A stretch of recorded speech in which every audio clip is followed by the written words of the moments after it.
everybody today. Hi, Paige. I don't know if you're the only one here. Looks like there's 3 other people in here. Maybe it's just me, my second computer, and Steph behind me, and then Paige. Anyway, hopefully some more people show up here. But Paige, I'm glad that you're here. Can you hear me okay? Let me turn the music down just a little bit. I think I realized last time that it was a little bit loud. And hopefully this is a bit better, and I may actually change the track too. We'll go lo-fi. I just turned it down here. Let me know, is that better? Is the music better? What's up, Chris? How you doing, man? Ooh. You're gonna have to bear with me today, guys. I have like a little bit of a sore throat. I feel like I'm losing my voice just a tad bit. I was caught in the rain this weekend at a wedding on Saturday, so go down a tiny bit more. Okay, cool. That is super good to know. I can also turn my mic up a little bit. That might help. All right. How does that sound? Does that sound any better? I'll bring the mic up a little bit more. And I'll remember these settings for the future here, hopefully, and we can dial this in perfectly next time. It's pretty simple, but all right, let me know how that is. Hopefully this sounds better. Perfect. Cool. Great. Awesome. Well, thank you guys for being here, hanging out. Did you guys do any shooting this weekend? Did you have any weddings, any shoots, anything happening? I would love to know what you guys are up to. Much improved. Boom. Great. Thank you so much, Chris. All right. let's see. Let me just make sure. I think I finally figured out how to not have like screen inception happen. I have a second monitor on my iPad over here. So if you ever see me looking this direction, I'm looking at a different device. You had one on Thursday that you posted yesterday. That's awesome. That's awesome. Did you post that in? Do you post it on Facebook? Did you post it in the Heartbeat group in the community there? I'm trying to keep up with everybody on everything, and it's quite a lot. It's quite a lot. I can still hear myself. Why can I still hear myself? No, I turned my sound off. Interesting enough. Anyway. Oh. Let's see. Yeah, that's better. Cool. Okay, great. Awesome. Awesome. Paige, you had a wedding, you said, right? Was it a wedding or was it a different shoot?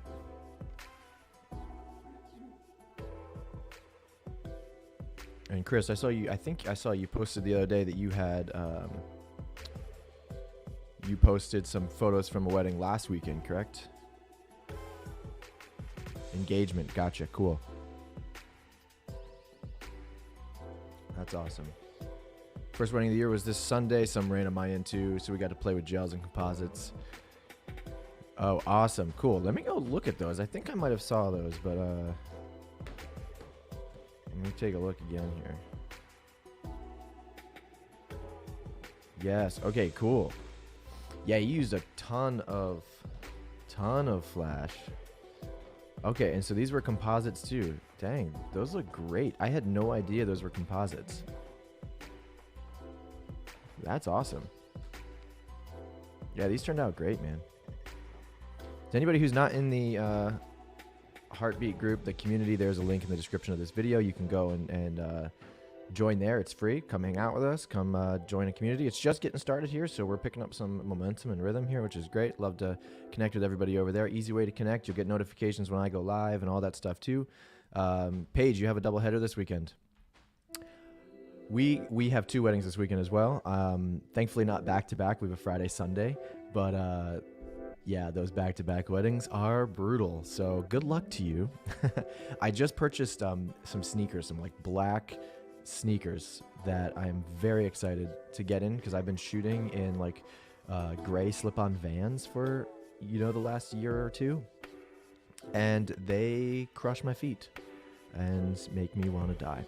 So I'm very excited to have some black sneakers come in. Hopefully, I think they're supposed to be arriving today, so we'll test those out. But anyway, let's jump into Lightroom here, and we can kind of get started. So last live stream, I edited all of the anchors and did all of that stuff with you guys, and then I went through after I edited those anchors and after Batch.AI processed all those images. This time I've already tagged my anchors. I am gonna I've already edited my anchors too, and we're just gonna let Batch do its thing up front here, and then I'm gonna go image by image and just edit. We're gonna see we're just experimenting. I don't know if this is gonna be the better way to do this, or if I don't know. So you let me know if you like it this way better, or if you like watching me edit the anchor images better. Let me know. It doesn't really matter to me all that much, but yeah. Chris, you're asking how on earth can anyone manage a back-to-back wedding? I'm totally dead. Oh yeah, absolutely. The only way to manage that is to take some ibuprofen or Excedrin or something and drink a ton of water, and then just realize that you're getting paid quite a bit for that one weekend. I think really helps. But yes, it is brutal. We did one triple header a couple years ago, Friday, Saturday, Sunday, and never ever are we doing that again. So that was no good. So definitely sleep on Sunday, Paige. Definitely take a nap for sure. All right, so we're in Lightroom here. Like I said, we are. I've already edited my anchors. Bless you, Steph. I've already edited my anchors. I've already done all of that good work. If you're unsure what I'm talking about, we're using Batch.AI, and Batch.AI essentially, if you don't know, is a AI-based editing software plugin for Lightroom. Really awesome. And essentially how it works is you give it some reference images that it's going to edit the rest of your photos off of. So I have gone through, and out of 1,076 photos, I've edited 228. So I've edited about 55 more than my last wedding. Last wedding, I kind of put this to the test to see how well it did. There were some issues here and there, so I said last week, hey, I think I need to edit more images next time to see if it works any better. So this week I did that. I edited more images, and we're gonna find out how it does. This was a tough wedding as far as like lighting and different, I don't know, just different looks, I guess, because it was just, there was a lot of like different lighting inside the mansion. There was like very consistent lighting outside, thankfully, but yeah, with flash at the reception to no flash at the beginning of the day to like, there's just a lot of different type of lighting scenarios throughout this wedding. So we'll see how it does. I think Batch is maybe going to have an issue at the reception, but I don't think for portraits it's going to have any problem. So we're going to go ahead and run this and see how it goes. All right, so this will be good. So we're just going to select everything. We're going to go up to File, Plug in Extras, Batch.AI. And if you guys want to get started on Batch, there's a link in the description of this video where you guys can get started. 500 free photos, so you get like this free trial here.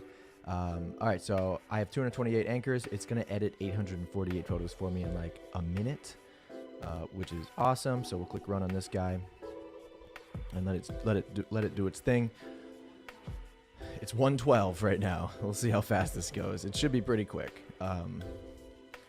And I don't know actually if this, I don't know if Batch actually saves me any time, because I'm a really fast editor.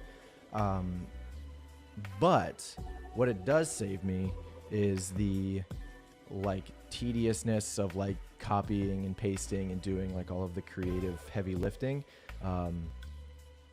Now all I have to do after it processes all these images, so I just have to go back and make some tweaks, some adjustments, probably just bringing exposure up or down, things like that, and then rotating, cropping, things of that nature. So it gets rid of like kind of just the tediousness of copying and pasting and figuring out what the next image looks like. I've already done that with the anchor images, and yeah, so I'm excited to see how this goes, see how fast we can get through this wedding. I spent maybe 45 minutes editing the anchors yesterday, and maybe an hour culling everything. So I'm about an hour, 45 minutes into this wedding. I think we shot this wedding pretty well. I mean, I'll let you know how I feel after we get to the end. Okay, so it's 1:13. It has just edited all of the photos. Wonderful. It does have some issue, it looks like, with the white balance on the details, which is actually really surprising. I didn't expect that. I did not expect that. And you're not seeing the edits in here quite yet because it still looks like it needs to load in. And I'm wondering, it doesn't look like it edited this image here. So this is very interesting. Very, very interesting here. Oh, no, it did. Okay. It's just taking a minute. It's really taking a minute to load these in. So it does take a while. Yes, Chris, this will be archived, so you can always come back and rewatch. So I'm talking to the people who are here live on the stream, and then I'm talking to people who will watch this in the future. Hence why I explained Batch, because I know some of you in here already know how it works. Got to explain it again for the people who are going to rewatch. But thanks for hanging out for a few minutes, Chris. Appreciate you. Thanks for being here. Anyway, it is doing its thing. It's kind of processing, making sure that, I mean, these all look like this. I mean, this is great. This looks exactly how I wanted it to look. Let's see if this loads in. Yeah, these are a little blue here. And this looks great as far as like exposure and everything goes. So this should be a really simple adjustment. I'm just gonna like sync the white balance across, and it should take no time at all. But yeah, it is taking a little while to load in here. I'm kind of surprised. Maybe there's a bug in the system, but I'll likely send this over to Batch, this video, once it's done and it's online, and see what they can tell me. But yeah, this is a little surprising. Normally it does show up in Lightroom here. I'm wondering if I close Lightroom real quick and reopen it. I may do that real quick. Let's give that a shot. So bear with me just a second. This worked really perfect the last week when we did this. I'm sure as the software gets better, as the plugin gets more advanced, it will be able to load these images much better. See, here we go. Now it's doing what I need it to do. That's great. So just a quick little simple restart solved that previewing problem. But yeah, normally, you gotta go scroll down, hover over some of these images, and then it'll finally get started. So showing you the preview at least. But yeah, all right, well, let's well, I have the color wheel of death now. There we go. Let's just get started by at the top, and we can start editing. Let me share my screen with you guys. Bam. Aw, Paige, you are too nice. You definitely didn't have to get a gift for us, but I appreciate it. If you want our address or something, I don't know if you need to ship it, DM me and we'll send you the address. Thank you so much. It's so nice of you. Yeah, the baby shower was so fun. So fun. All right, let's dive in here. All right, we're just gonna go image by image. So I'm treating Batch.AI as if it was an outsourced editor. If I used to outsource my images to a private editor, she did an awesome job with the edits.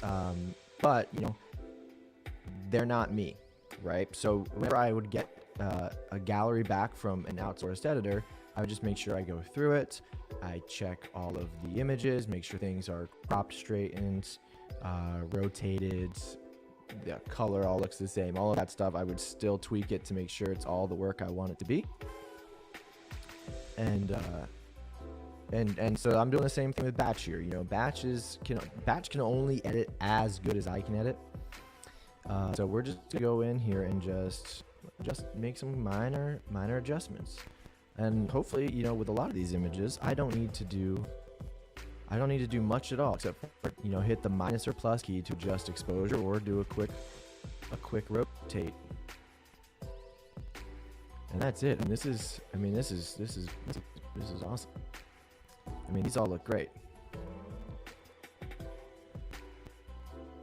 And to make it easier on myself, it actually might be better to go into the meta here and just select Steph's details first, because now we're getting to, for some reason it messed up here with the white balance. You can see the white balance is 4,728 on this image.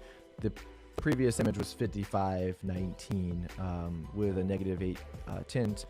The tint here is -2. So this is a really quick and easy solve. We're just going to select all of the images that look a little bit too blue, including these ones down here, and we're going to hit Command-Shift-S.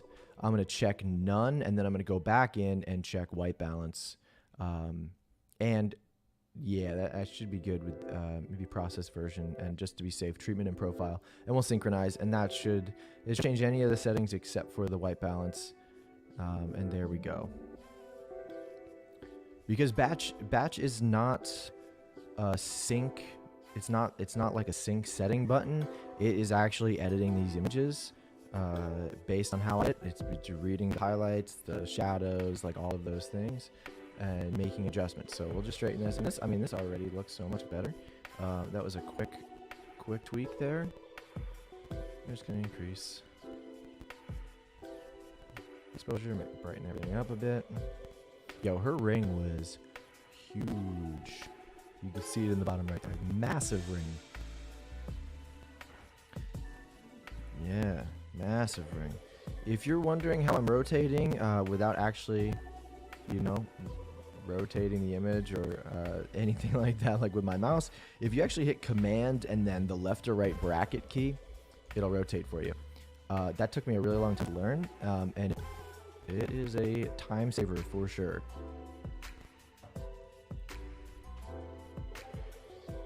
Yeah, we got caught in the rain at this wedding. That was not the best thing to happen, that's for sure. But yeah, I guess not caught. I guess we were more stuck in the rain. We knew it was coming.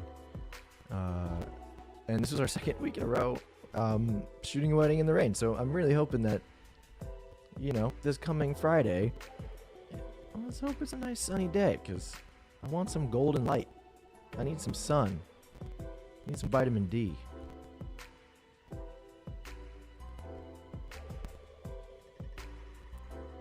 I feel like I'm like tan by the end of my wedding season because I'm outside all the time, and I'm like, I haven't gotten any tan yet.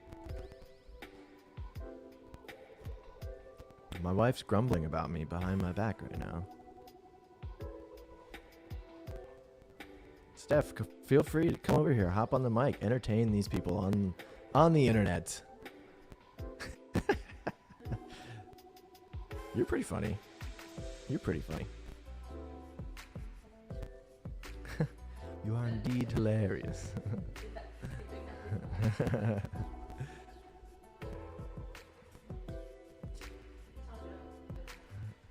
Steph has an inappropriate joke she wants to tell. The what joke? Your pterodactyl joke? No, tell me the pterodactyl joke and I'll repeat it here on camera. Why can't you hear the pterodactyl go to the bathroom? She's now questioning her joke. She's not sure if she knows the punchline. Hang on, she's looking it up. We'll keep you in suspense. Because it has a silent P. That's why. This is what we've resorted to now is potty jokes here on YouTube.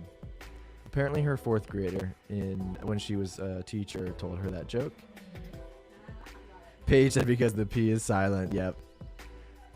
There's probably a delay, so you probably typed that in even before I said it. That's awesome.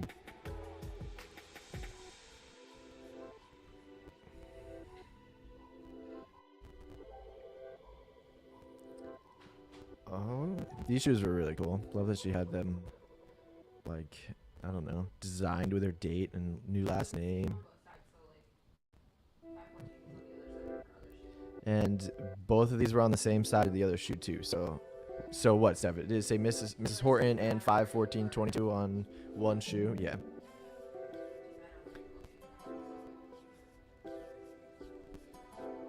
All right, so now we get to the details. So let me go back to all 6 lenses here. We'll scroll back up and just make sure.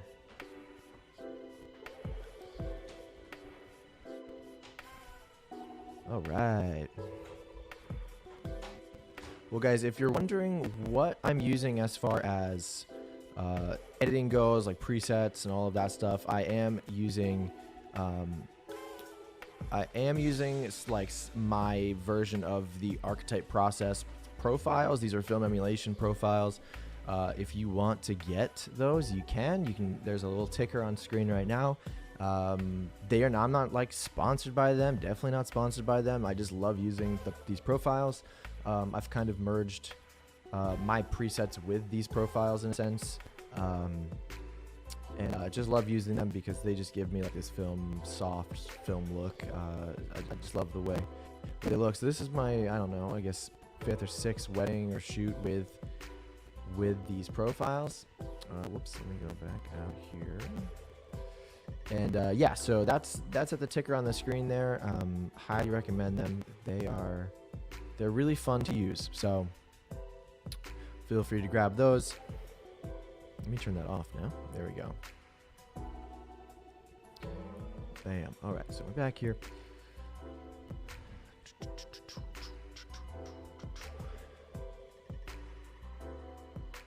All right. As I mentioned last week, I ended up making so many of my getting ready photos black and white just because there's so much color and clutter and junk in the background. Man, it's just, there is so much of it. That looks pretty good. It does look a little bit warm.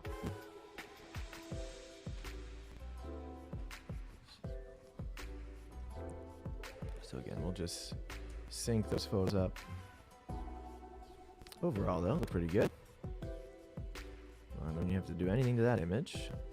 That looks great. Her mom might hate that photo, but it's a memory. We're going to keep it.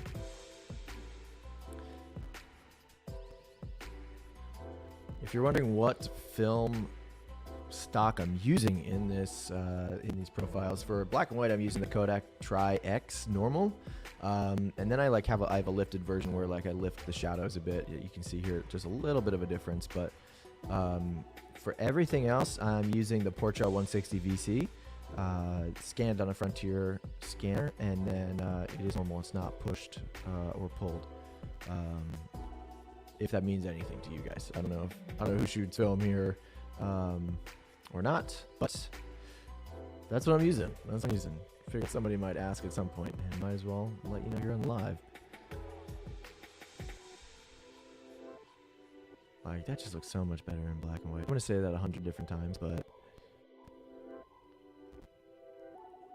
crop way in on this.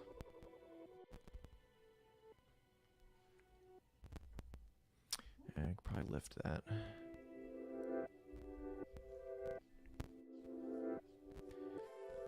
And again. And there is a little bit of added film grain to this black and white image. There's grain that I've put in through Lightroom's transform module.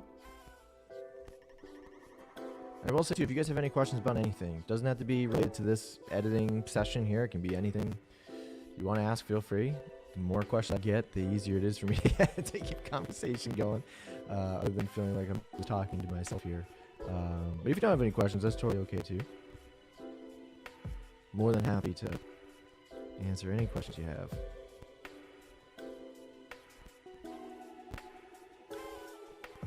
Steph, are you okay back there? All right.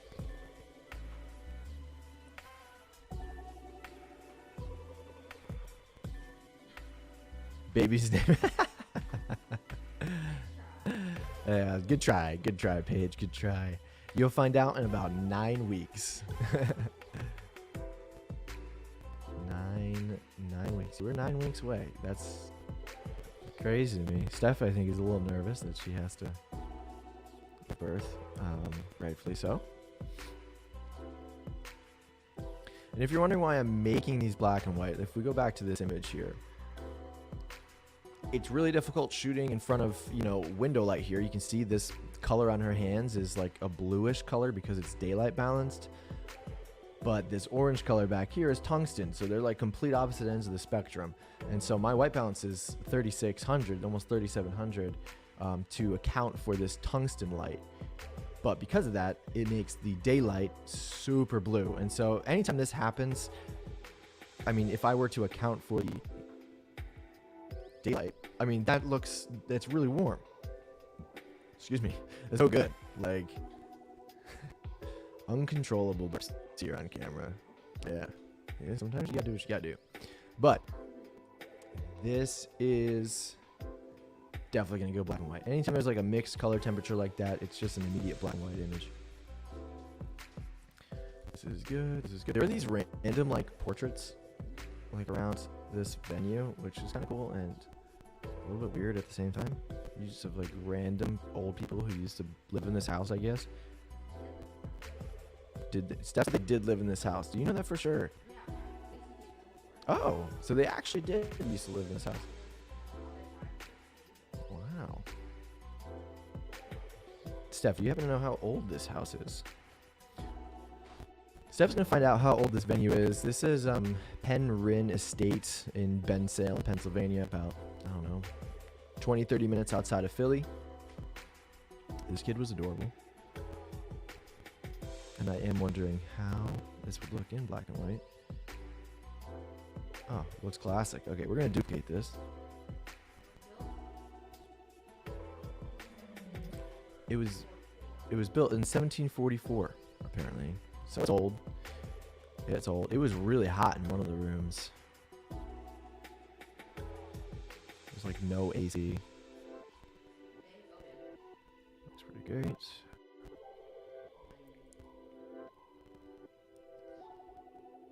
And we've been here. We were here a couple years ago, but haven't been back since then. They have 3 venues too. Like there's a lot. There's like 3 venues right here on this property, and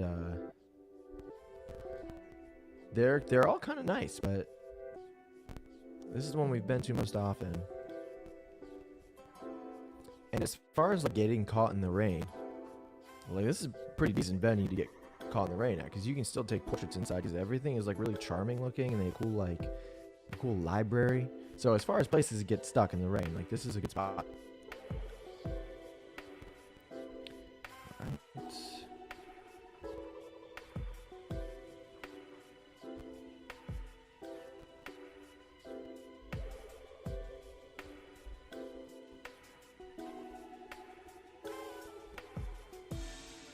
Yo, her slippers look real comfy.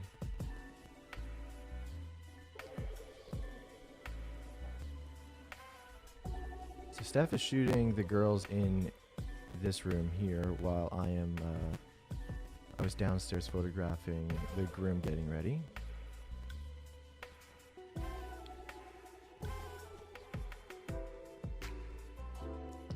In the library I was just talking about, actually. I'm going to duplicate this too and throw it in black and white. Again, we had those mixing color temperatures, but I figured they might want one color at least. We're just going to crank that exposure. Yeah, this room was really, really dark. There wasn't a lot of good light coming in. So you got to do what you got to do. Crank that ISO to 4000. When you have a little film emulation, you know, plug-in on here, it's a profile. It's a little forgiving to have some green, but anyway. Yeah, this library is cool. We did a few portraits in here during the reception, and they are all real books. That is true.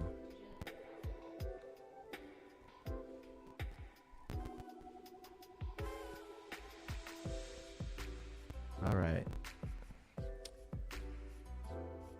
How's booking going for everybody? You guys have a ton of weddings lined up for this year? Is bookings going okay?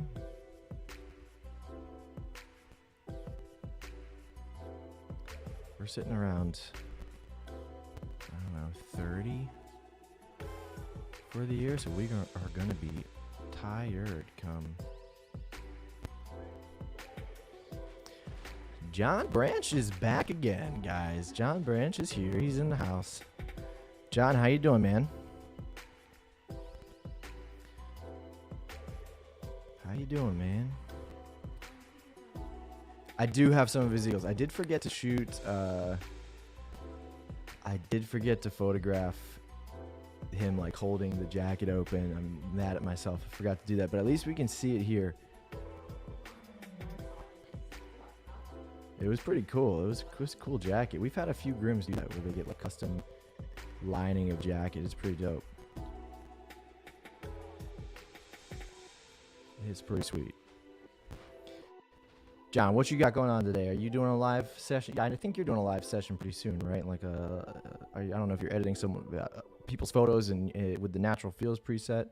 I thought I saw that you're going live pretty soon, but I don't know if that was today or another day.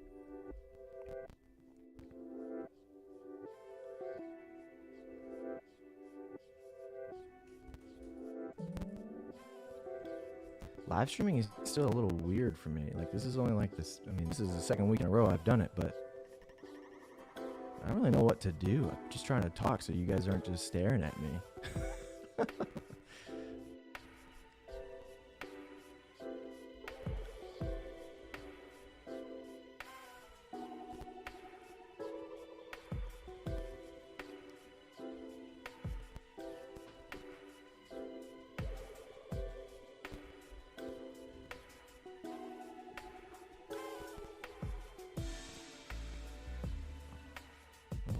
Hopefully you guys can't hear the people above us right now. We got some noisy upstairs neighbors. Alright.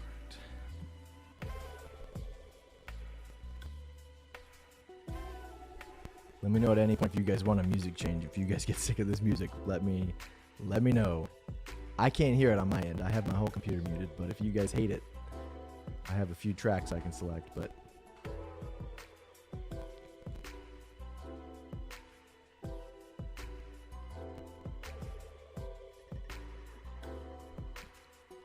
yeah, upstairs is chatty today. I don't even know who's up there.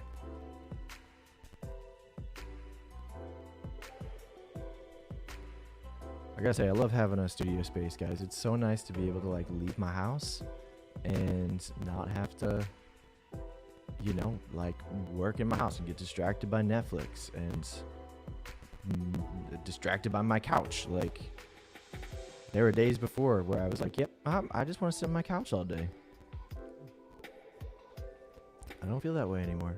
It's nice getting out of the house.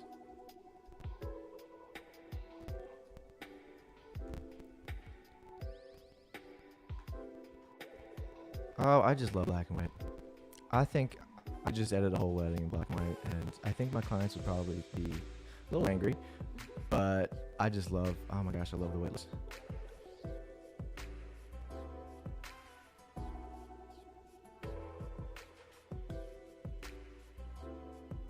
Like, I don't know. Why does that look better to me? I don't know. It just looks great.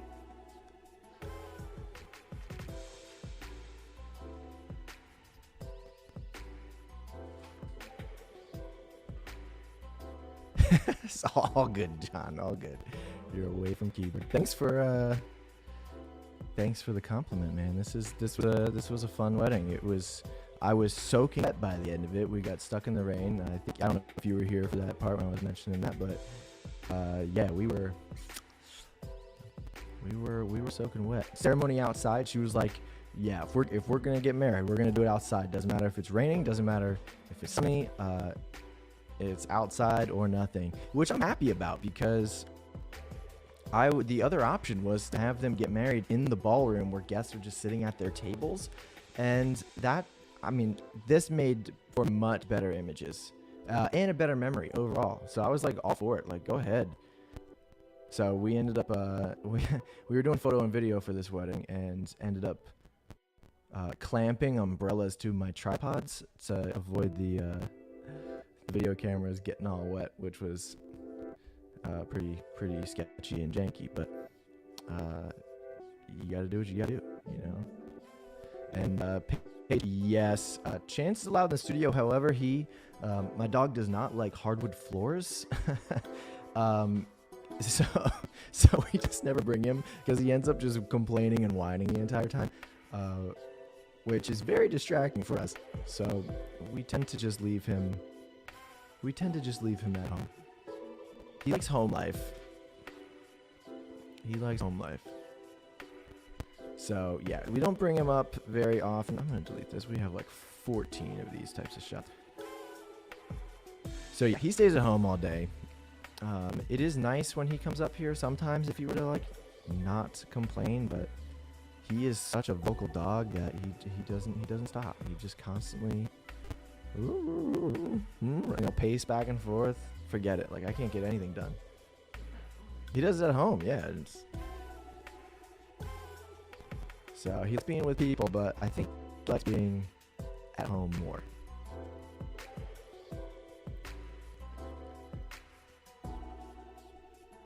And nothing I gotta do. I don't even have to do anything with these images. These are great.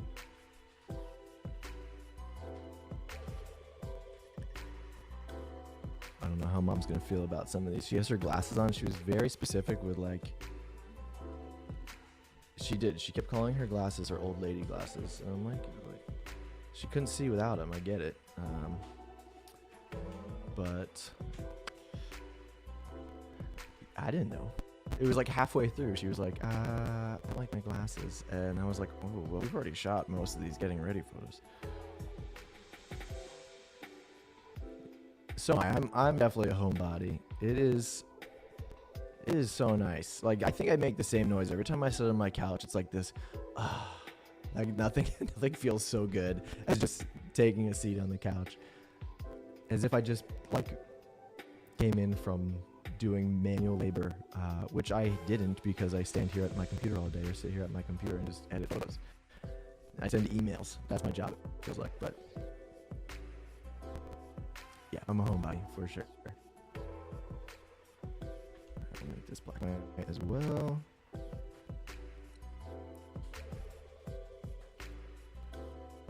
John, you're a homebody too. Yeah. Yeah, I love. Look, I'm kind of introverted, ambiverted a bit. It's like if I don't have to be out with people, when canceled plans happens, oh, it's the best thing ever. We were talking about this the other day. We were saying that like we love shooting weddings, and we would never wish for like a wedding to be canceled. But there's like something in me where I would just love for the bride to be like, okay, actually we're not getting married today. We're gonna get married, I don't know, like tomorrow or something instead, and like all of a sudden we'd get our full Saturday back. But that doesn't happen in the wedding world. It's either you're shooting or something awful happened with the bride and groom and they're no longer getting married, and we don't want that. But there are days where I'm like, man, I don't want to go to this wedding. I mean, I want to shoot it, but I just don't want to go like right now today. Like, can I get some canceled plans? That would be nice. Never gonna happen. It is never gonna happen.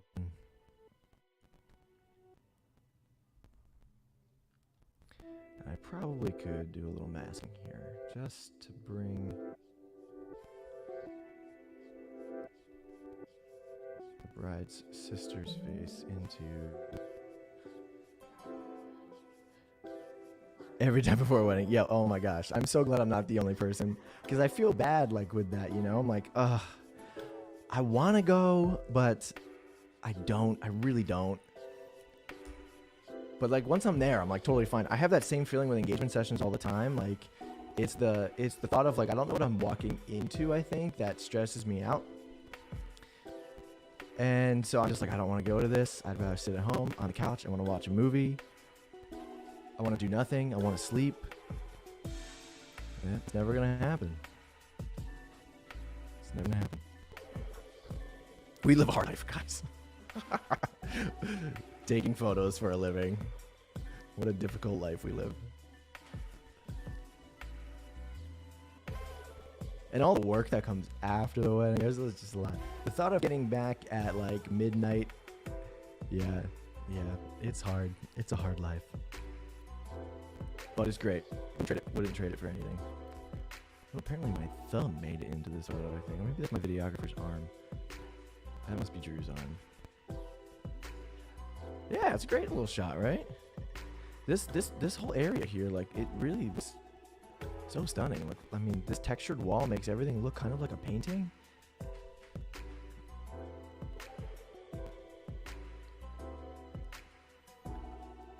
And again, I just love black and white, man. It looks so good. Apparently we already cropped this photo. Okay.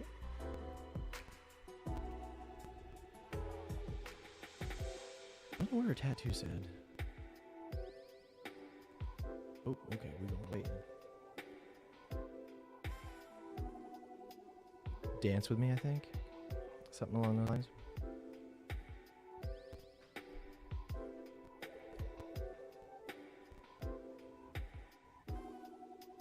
Come on, yeah.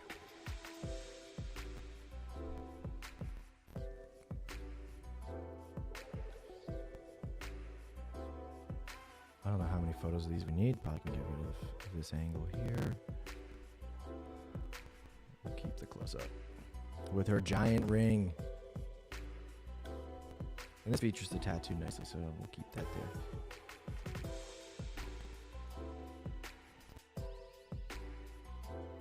I'm probably delivering too many of these. But all good. I don't know. I have a lot of her putting her shoe on. Yeah. No. Of the wedding, there's about, I mean, with the duplicate black and whites, the wedding will probably come out to, 1150, maybe more. Which I don't know. How many photos do you guys normally deliver? I'd love to know. I feel like we're around like 100 per hour we're shooting, so I feel like on average we're delivering around, 1,000 to 1,200.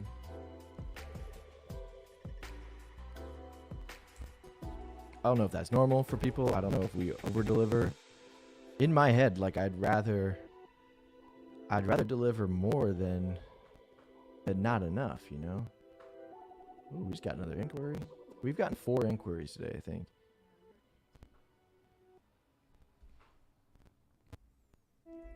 How are you guys doing with bookings? Are you guys full up? John, are you if you're still here, are you fully booked for 2023? And Paige, where are you at? You feel like that's a crazy amount of photos. Yeah, it might be a crazy amount of photos. Oh, I love the way these turned out. Something I started doing, guys, is I'll take these portraits of these brides, like right after they get in the dress, whether they're seated or standing. And in this occasion, both the bride on this wedding day and last week, it was raining on their wedding day. And I just asked them while they were, standing in front of my camera, I said, okay, can you just verbalize how you're feeling to me? How are you feeling? Tell me honestly how you're feeling. And both of them ended up like reacting in a way that just resulted in huge smiles, even though it's completely raining, completely going against what they expected of the wedding day that they planned. And it's nice to see that there's still a lot of joy and excitement regardless of the weather. So thank you, John. I'm like really excited about these ones here. Like these turned out so much better than I expected. So I'm really excited to show these to them. They're gonna love them. The groom's definitely gonna love him. His reaction at the first look was so great. And you said you priced yourself out of the market. Man, that's what blowing up on YouTube will do to you. You gotta raise those prices. Now you got a ton of followers on YouTube. Has YouTube brought you a ton of like inquiries and stuff? I would imagine that. John, YouTube probably has brought you some business. Thankfully, you priced yourself out of the market, but you still have some, other revenue streams coming in. That was like our issue when 2020 hit, and the pandemic hit. Like we were like, okay, well, our only stream of income really is weddings. So I'm like, what are we gonna do? So now I'm like, I need to really up my game here with membership stuff and YouTube and photography education and get some other streams of income going on.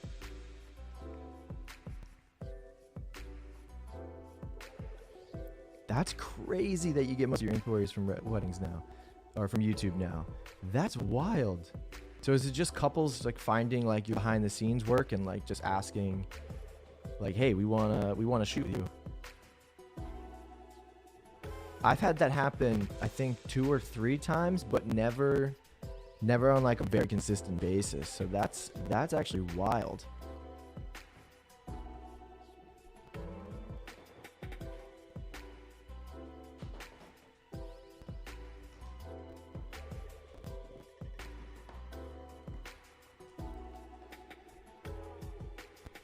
Most of our inquiries are coming from like Google and stuff right now.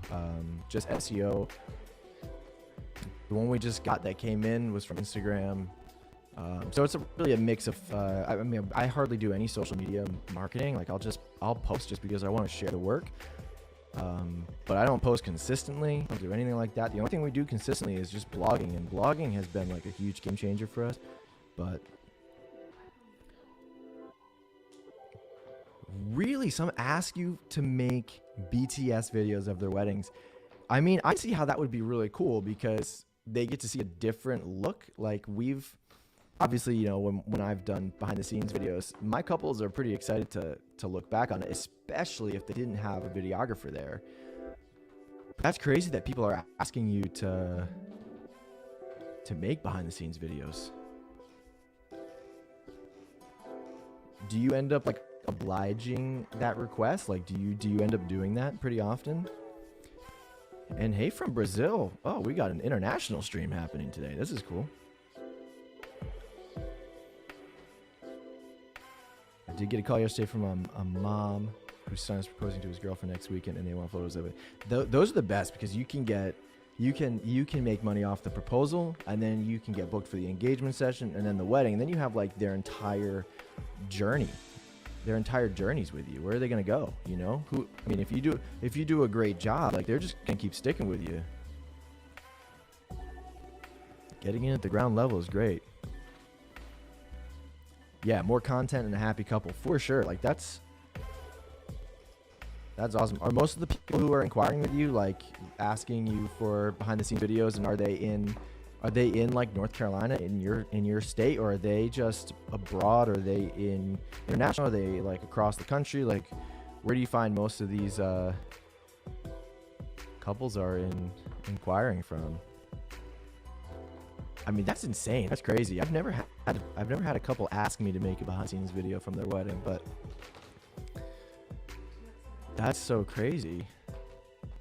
In a great way. I mean, you're able to make, you know, double the content. It's awesome.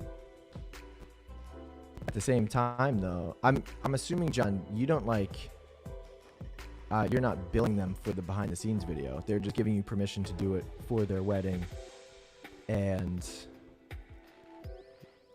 like you're not stuck contractually in creating one for them, right? Really, most aren't in North Carolina. Wow. We're traveling over the next year. You got any in the Philly area? Come on, let's go. If you're ever in the area and you want a second shooter, let's go. We can do it. I'll second shoot you. Steph made the photo here.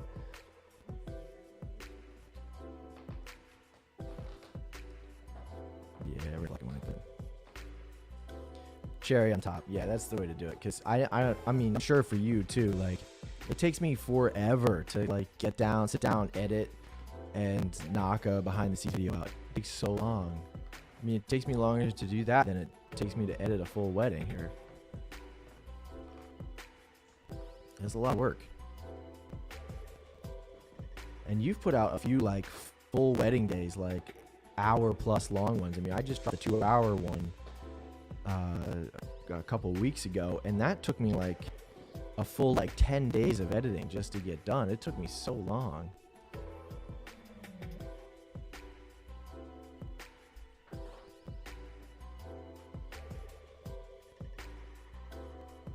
The outlet out. There we go.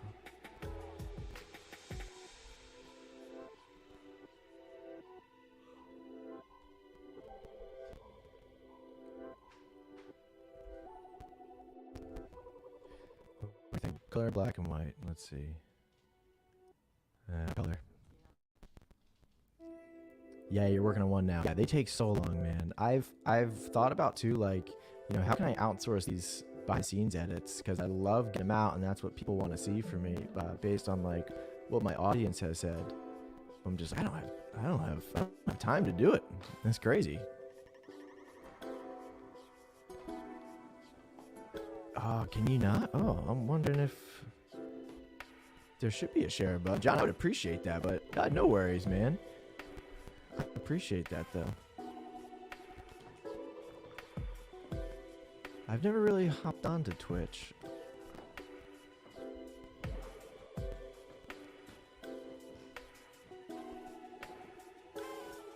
I'll be right back. All right. John, I appreciate you being here, man. Thanks so much. Same with you, Paige. And who else is on? Looks like we got 7 people in this chat here. 2 of them might actually be Steph and myself.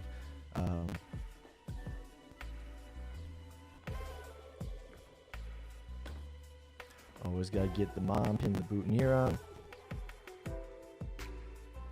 And then sometimes you gotta fix it. In this case, she did a great job. Sometimes I have to. And then she pinned all the groomsmen. Wow. I mean, she did that stuff because I asked her to. I asked her to pin the groomsmen's on after Chris was done.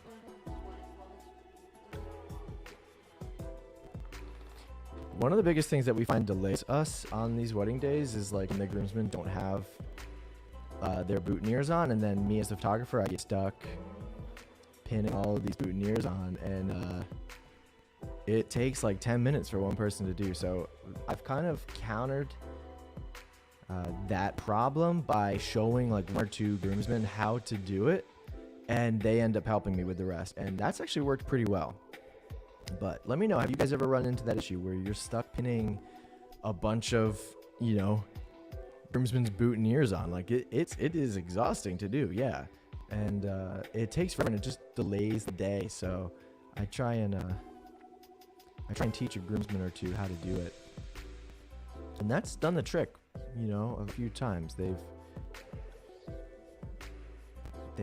been able to do that. You know what they need? They need to make standard in the wedding industry, like those the rose from like The Bachelorette, right, where it's magnetic. Steph is very happy that I know the reference to The Bachelorette. Look, I don't watch that unless she wants me to watch it with her, and she has not wanted me to watch that with her in a very long time, because I would prefer to not necessarily watch that show. My wife just said she'd rather watch Bachelor in Paradise. I am not about any of that. Give me a good indie art house film, and I will be very happy. By the way, Everything Everywhere All at Once comes out today on digital and VOD. Please go see that movie. Rent it. It is the best film I've seen all year. Go watch it. It's incredible.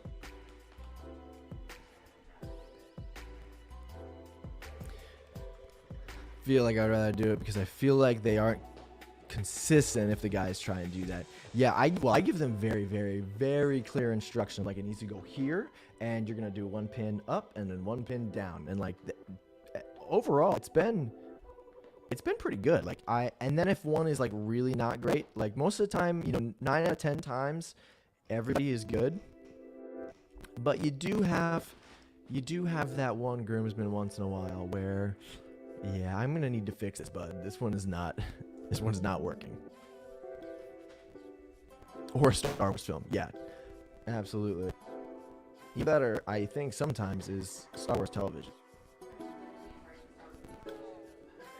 Yeah.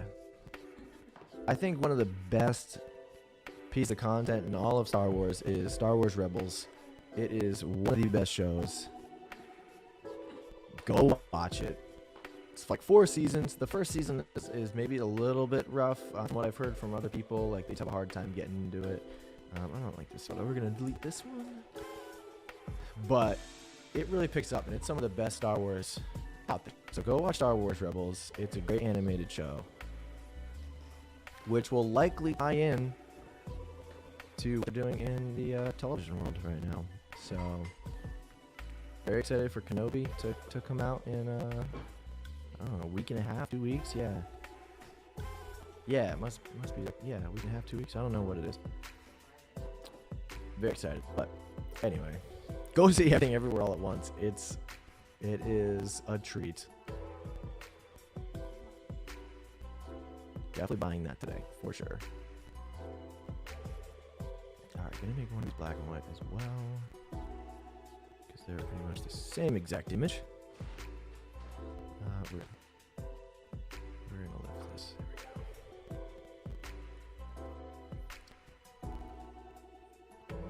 There we go. Ah! Hang on, my iPad decided it did not want to.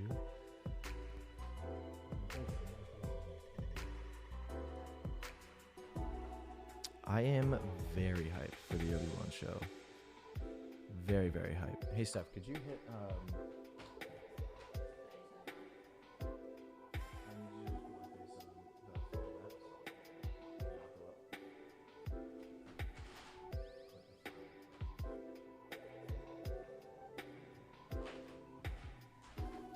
Sorry, I need to fix my screen real quick, guys, and I didn't want to give you screen inception, so give me a quick sec.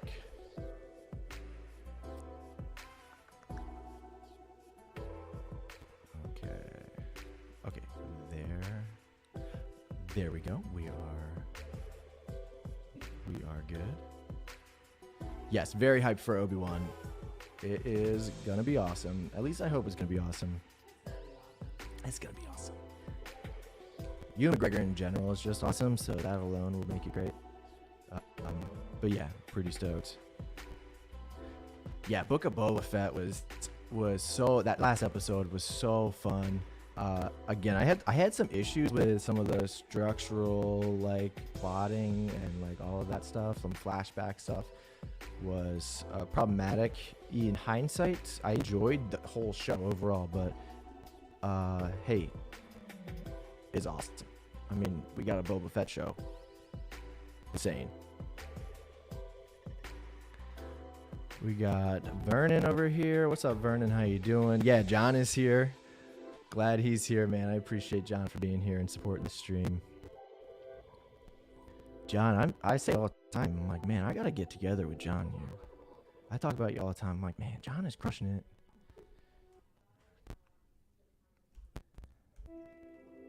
Yeah, what do you guys? Vernon's asking the question. You know, we got fellow Fujifilm shooter in here. What do you guys all shoot on? I'm a Sony guy. I'm not a Sony fanboy, okay, but Sony gets a bad rep sometimes. But I really like Sony. It used to be Canon. I would go back to Canon if it didn't cost so much money to go back to Canon.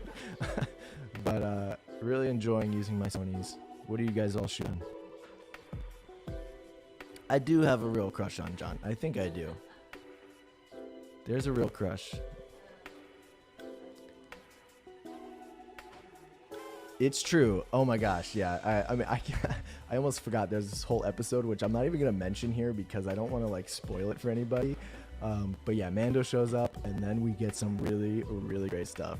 Yeah, I'm pretty sure I was like jaw dropped at that point. I could not believe it. Sony all the way from Nathan, yes. And then Fuji X-T3 from Vernon.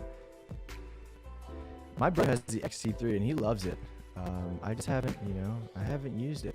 Other than like, when I was with him and just taking some like really low-key, just chill photos.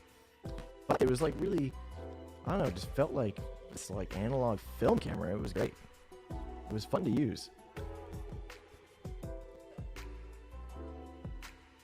Yeah, Fuji's doing some cool stuff. I mean, I'm sure John could tell you all about it. And it's like a medium format digital camera they have now, right? Like, yeah, Fuji's doing some cool stuff.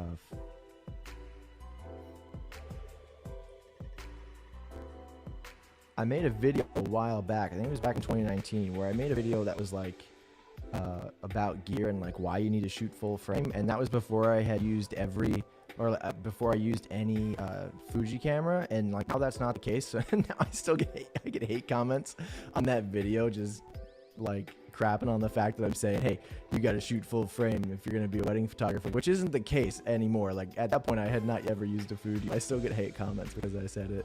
I'm like, guys, this is a few years old. Please don't hate on me. 102 megapixels. That is ridiculous. That is crazy. How big are those files, John?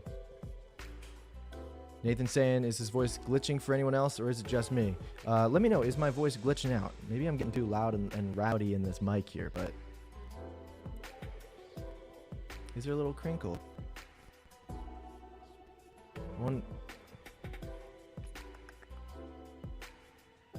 Probably turn my mic down maybe a little bit. Maybe I'm peaking a bit. Alright, glitching for you. Is it a glitch or does it sound like it's peaking? We'll turn my mic down a bit. Maybe that'll do the trick.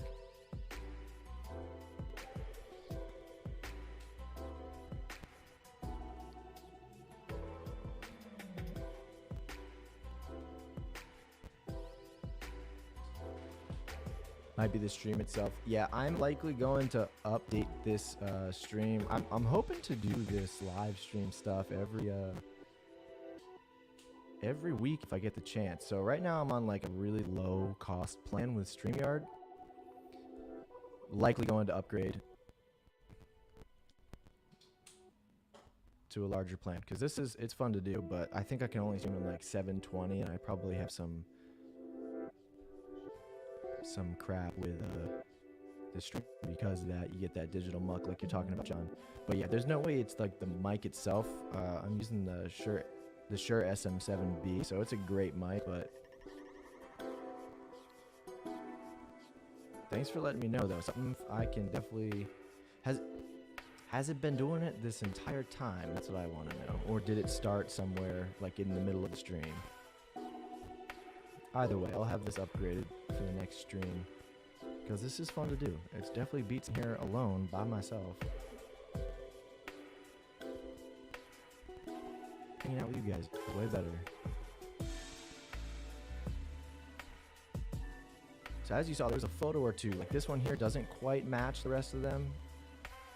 So Batch did miss those a little bit, and that was probably my fault because I didn't tag the right anchor or didn't edit the right anchor properly. But overall, I mean, they're all pretty good. And I'm a little nitpicky. I feel like I gotta make a change to every single image, even though I probably don't. I wasn't doing this last week. That's good to know. Yeah, I don't know what it's about, but hopefully next week will be better. I'm not sure what to fix I don't want to screw anything up. So we're not going to change anything. So hopefully it doesn't bother you guys too much.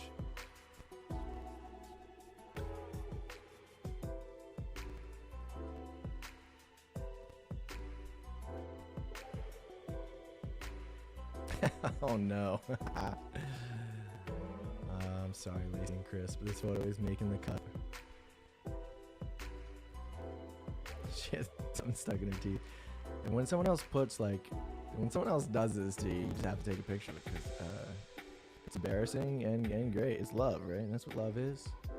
Love is picking food out of your partner's teeth. I have never done that to you. I still love you, but I have not picked food out of your teeth, Steph. That has not happened.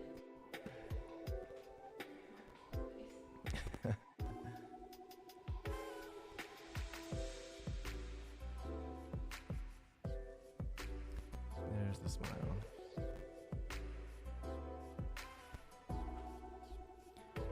Man, I can't get over 102 megapixels. It's not. Steph said that she does not want my hands in her mouth picking out food. She can do it herself. I don't want to get it.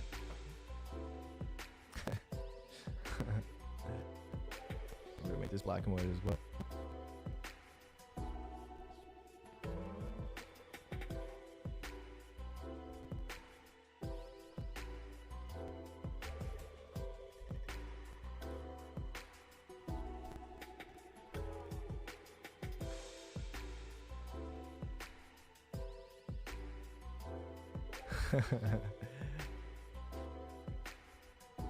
Yeah, 102 megapixels is outrageous. I'm really interested to know how big those files are because they must be massive. They must be. I mean, I think my Sony's only shooting like 25 or something like that. Like to a certain point, like, can you even see a difference in the megapixels? I mean, the format itself, like the sensor itself, you'll see a difference, I'm sure. There'll be difference in, you know, depth of field and all of those things, but and your field of view too, I would imagine, right? But man, the megapixels, after a certain number of megapixels, can you even see a difference? Same goes for like, can I see anything higher in quality than like 6K? Like, I don't know if I can. Yeah, like, can my eyeball see in 6K resolution or higher? Like, can I tell the difference? If you were to show me an image on a 6K monitor, would I be able to tell the difference between 4K and 6K? Like, I don't know if I would. I don't like pixel peeping all that much. I don't do that. Pixel peeping. No, you've never heard of pixel peeping stuff. Yep, that's a thing.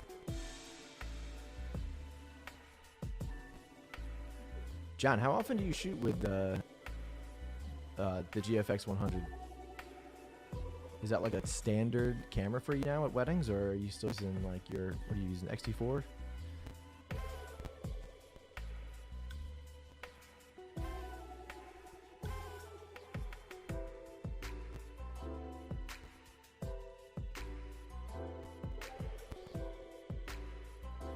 If you're wondering what the before and after is, guys, this is where it was before. I realize that you're not seeing before and afters, but generally that's what it looked like beforehand.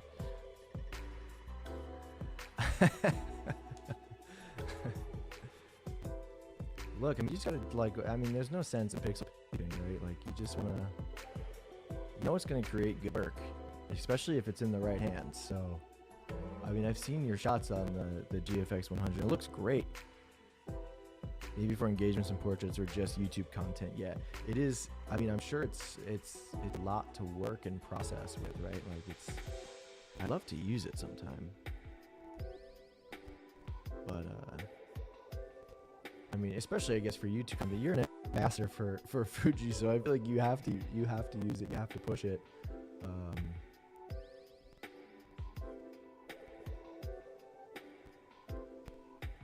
Thanks so much, Nathan. Yeah, it's always fun to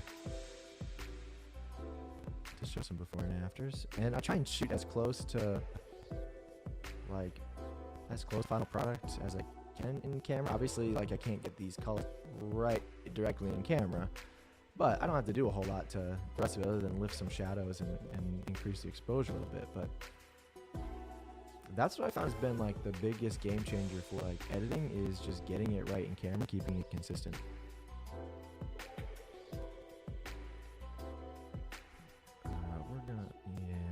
I don't like his face, but this is the only one I think I have a full dress on.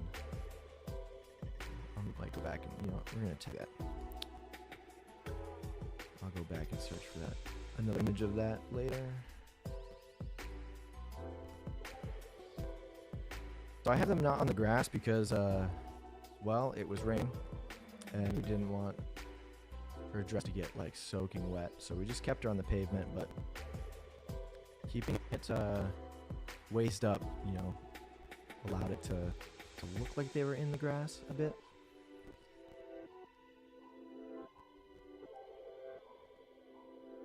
Wow, the people upstairs really do sound like they're in our space. Can you hear them upstairs? There we go. That's way better. That's a better photo with a full length.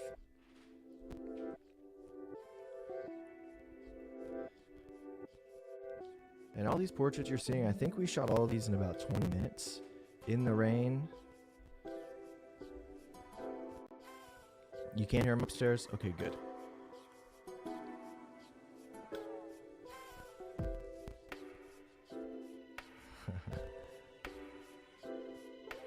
Let me crop Chris out here a bit.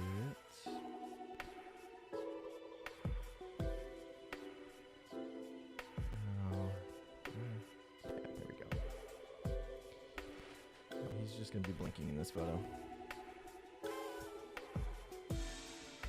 It's true, but she looks like she's laughing though. Okay, Steph says it's on, so we're gonna not worry about it. There we go.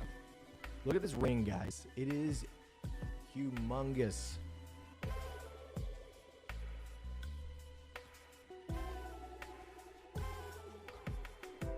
Yeah, it's a massive, massive ring.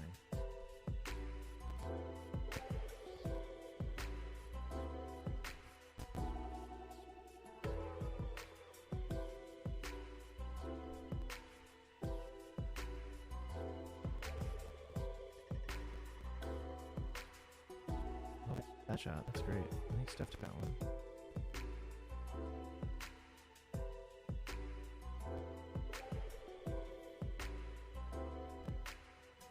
Alright, we are moving right along here.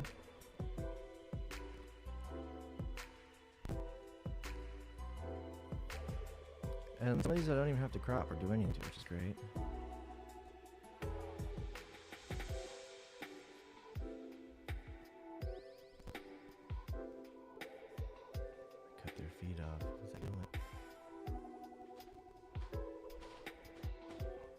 We were rushing at this point, I think, to get everything done. It started raining. We still had a bridal party to do. It was a crazy, like, 45 minutes. I think we added up today. So my voice is hurting today because I was out in the rain for like 2.5 hours, two and a half hours. No umbrella, no jacket, just out in the rain. So Vernon, so these, this is a good question. These presets are, I'm using, you know, I was selling a bunch of my presets. This is kind of like a mix between some of my presets and the Archetype process film profiles. And you can, I'm going to put a little ticker here on screen. And the Archetype process is great. Like, they have these film emulation profiles. You can see here, if I open up this, you can see all of the profiles they offer, and you can see what it looks like if you hover over top. So a bunch of film profiles. I have the Kodak version. They also sell a Fuji version as well. But yeah, so I'm using these profiles mixed with some of my presets. Obviously have kind of merged them together, so my presets aren't exactly just added on top of these profiles, but that's what I'm using to kind of get the look. So the film profile itself is doing quite a bit of work. I don't have anything going on in the color grading tab, nothing really going on other than sharpening. And so keeping it really, really basic. I have some stuff happening in the calibration module here, but and in the tone curve, there's a slight like boost in light and darks and stuff like that. But overall, a lot of it's happening here with the profile, and then with the basic tab. So if I can just show you here. If I turn this off, normally it's on standard. Like, that's what it looks like before the film emulation goes on there. So this does quite a bit of work, and gives me the look I want. And then you're actually able to dial it back here with the amount. You're able to dial, you know, the impact of this profile. So if you didn't want it on at all, you can bring it down to 0. If you want it back to 100 or somewhere back, you know, 50, you only want like half of the look. You could bring it back to 50. So thing is though, don't ever go over 100. I mean, unless you really are going for a stylized look. But this does. I mean, they're now like Oompa Loompa colored now. So typically keep it at 100 or less. But yeah, that's what I'm using. It's Archetype process profiles mixed with some of my presets. Really just doing standard, you know, basic corrections in the basics tab, and then boosting some of the tone curve here, just slightly. But yeah, that's typically that's what I'm doing. Trying that out for this wedding. I always like to, you know, change my editing style up slightly as I progress, like to just try new things, create new type of work without, you know, straying too much from like my previous work. So this should still kind of be consistent enough with the work that is, you know, we've shown the last couple of years, or with what's currently on Instagram.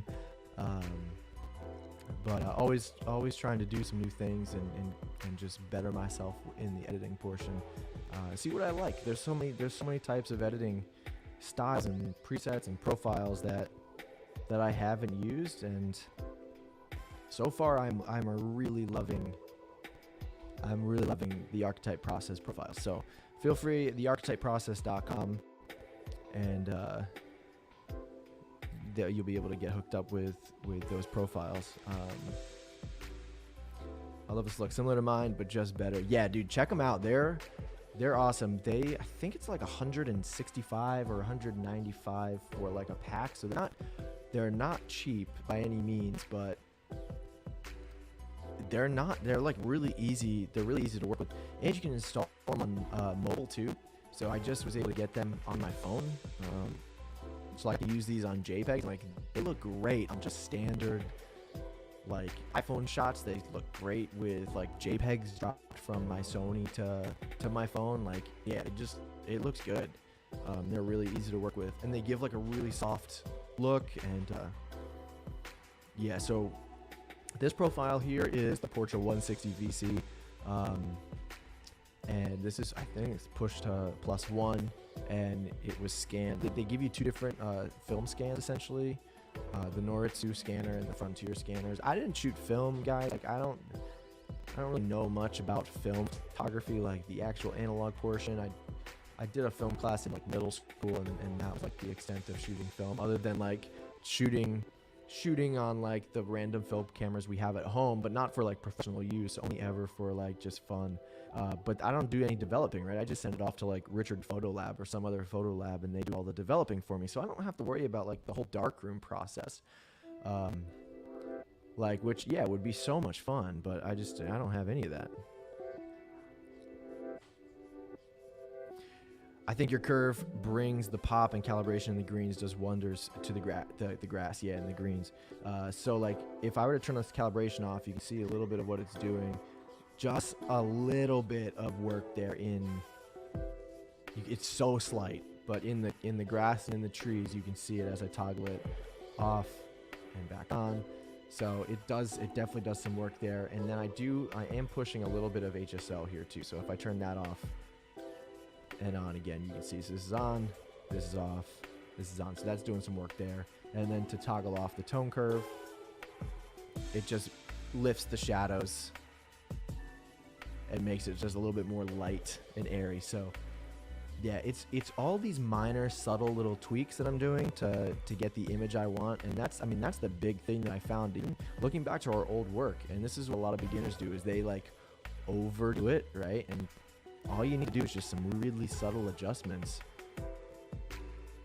But yeah, there's so many different ways to edit the greens. There's so many different ways to get the same look. But this is just how I'm getting there on my work. We got a lot of portraits. We're only having like 25 minutes.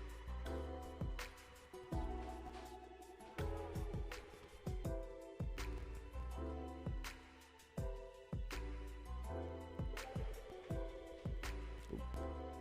There we go. Gotta get the bling. This ring was so big, my gosh.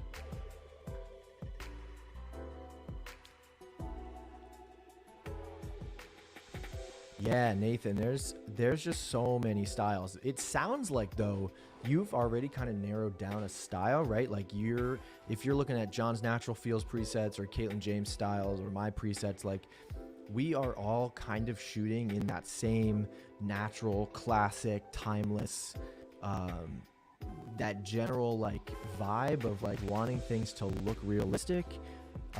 Because I don't want my clients to look back in 50 years and say, ooh, that was the trend back then. Because like when you're in the trend, I don't know if you really know that you're in the trend. Like we don't know if in a couple of years of dark and moody, if that's all of a sudden going to be like a cringy thing in the same way that selective color in like 2008 is now a very cringy thing. Let's make these flowers just in red and everything else can be in black and white. Like that's cringy now. So we don't know what that's going to be, but it sounds like, Nathan, that you've already kind of narrowed down like the style you want. It's just a matter of like what subcategory of that style do you want, you know? And there's a lot. So I mean, the best thing that I would suggest to do, and there's no right or wrong way to do this here, is to, hey, just start scrolling through Instagram or Pinterest or something and just make a board of all the work that you want your work to look like, and then try and replicate it. Figure out, you know, do they have presets? If they do, it might be a good idea to maybe purchase one or two, see how they edit. If they don't have presets, try and figure out how they edit. That's what we did very early on. One of our inspirations for editing very early on was Amy and Jordan Demos. And I was never able to replicate their greens, and it wasn't until I went to Phoenix for a conference and realized that they were cheating with their greens, because all of their greens out there are like actually the color they look in their photos. And back in Pennsylvania, we have some deep greens. In Arizona, they have like pastel greens. I was never able to get that look, but it did teach me and help me like figure out how to edit better and how to edit like other photographers and put my own twist on my own edits. So yeah, I mean, hey, just scroll through Instagram for like 25 minutes and just create a saved board of or saved category of all the photographers whose work you want to like create a version of, in a way. Like, I don't know, I read this book a while ago called I think it's called Great Artists Steal. And all we're doing is just copying each other and putting our own spin on it, right? Like there's nothing new out there, and it's okay to steal photographers' work. Like it's okay to and don't get me wrong when I say this, I'm not saying like pass their work off as your own.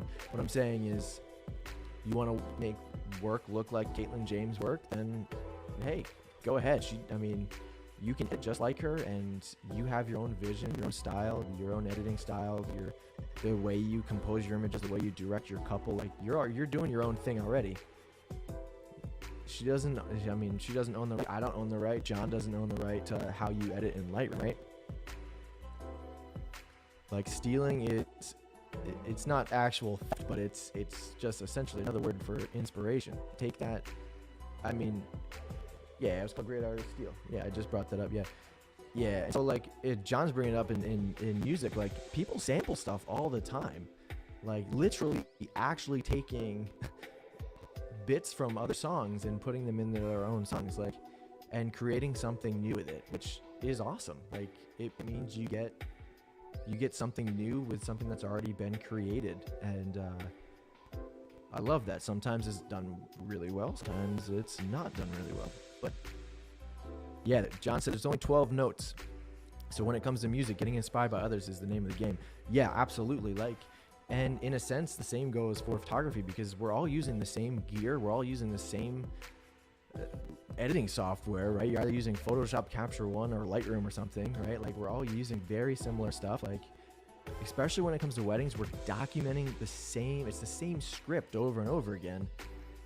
But how do you see the world? How do you get inspired? How do you grow? How do you view the wedding day? And it's definitely more of a mindset than it is an actual like step-by-step plan, I guess. I don't really know how to describe that, but two photographers I recently found named Daniel Kim and John Dolan are huge inspirations for me right now. And I'm like able to, because I've been like viewing their work so much, I'm able to see weddings a little bit differently because of how much time I've spent like just dissecting their work and like what makes a great image versus what doesn't. Like, I don't know, like there's images that you see from them and you're like, I think this is a good image. I don't know if technically if it's a good image, but the moment is great, and therefore it is an amazing image. And so like there's no right or wrong way to go about photography or music. But for me, I'm like, I wanna learn from other people. I wanna steal their work in the sense of doing twist on it. Never plagiarize somebody's work, but take inspiration from others. And so Nathan, again, it just sounds like you're in the ballpark of like where you want to reach. Just narrow down, what style within that style, how do you want to edit, and the only way you're going to get there is if you start. So play around, start, and again, like it's even editing, a lot of it comes down to light, posing, and colors, and outfits. Like the dark and moody world right now, you see a lot of like streetwear, a lot of jeans and denim and like these neutral colored clothing, but in the timeless light and air vibe, like engagement sessions, you're seeing a lot like dressy or fancy business wear, business attire, or black tie outfits. So like the colors and the outfits and the vibe and the tone and like even locations is all going to play into how your image turns out. It's not just the edit, it's not just how you're exposing your image. Like there's a lot that goes into it. So I'm getting more glitchy with my sounds. Oh no, what is going on? Do you have headphones in? Put an AirPod in, we'll see how bad this sounds here. Well, I'm hearing myself talk on a delay, and it's making me feel kind of weird. It sounds okay from this headphone. I don't know. Should I mute and like just reinsert the XLR cable real quick?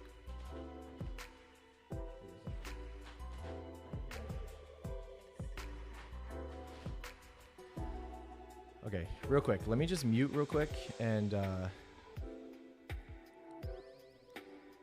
now it's not doing it. Okay, I don't want to. Is that okay? Let me mute.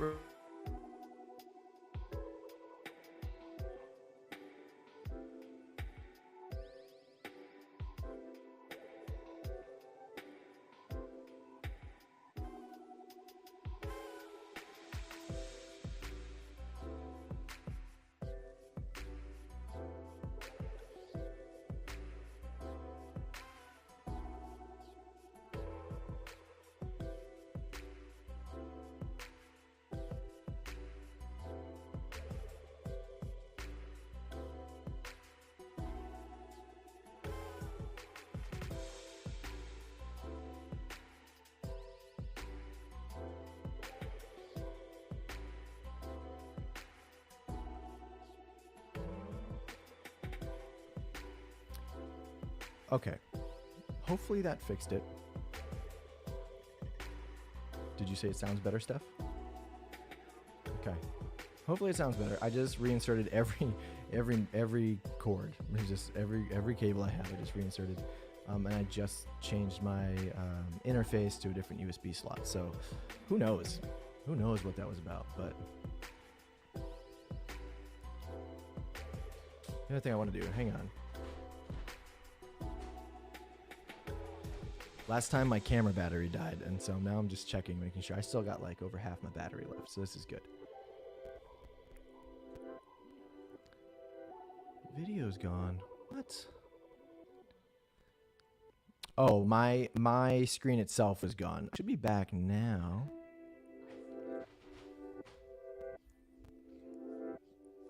I was just moving around the room, so I switched to a different screen real quick. But now I'm back. If you can't see me, okay, good. I'm back. Yeah.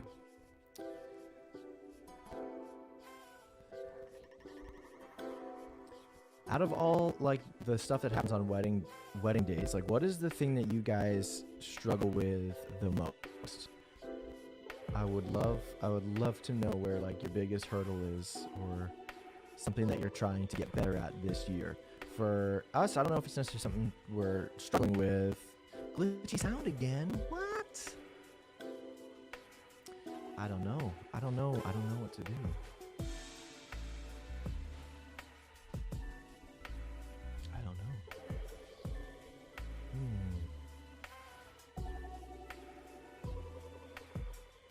Remembering posing. Yeah, so you go blank sometimes. Yeah, that's a struggle for me too sometimes, to be real. This is such a strange it's only Steph said that the glitchiness only happens when I'm talking, which is all the time. I wonder if it's the XLR cable I have. Sorry guys. I don't know how to fix this currently. I am going to order some new XLRs and see if that does the trick.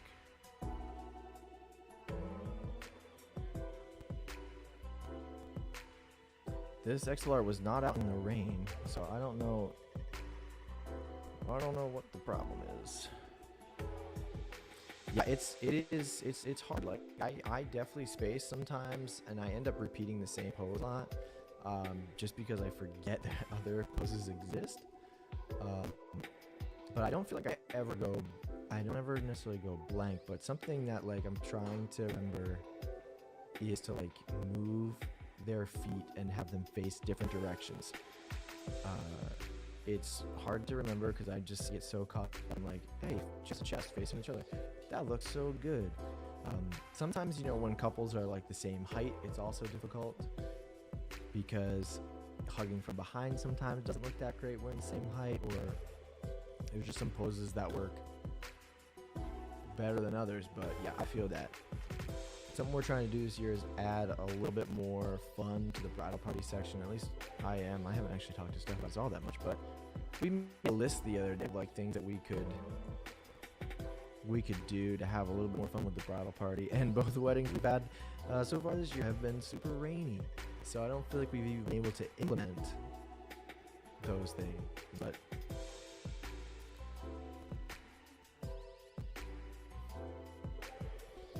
hopefully this weekend we'll be able to do some of those fun things. But thanks for sharing, Paige.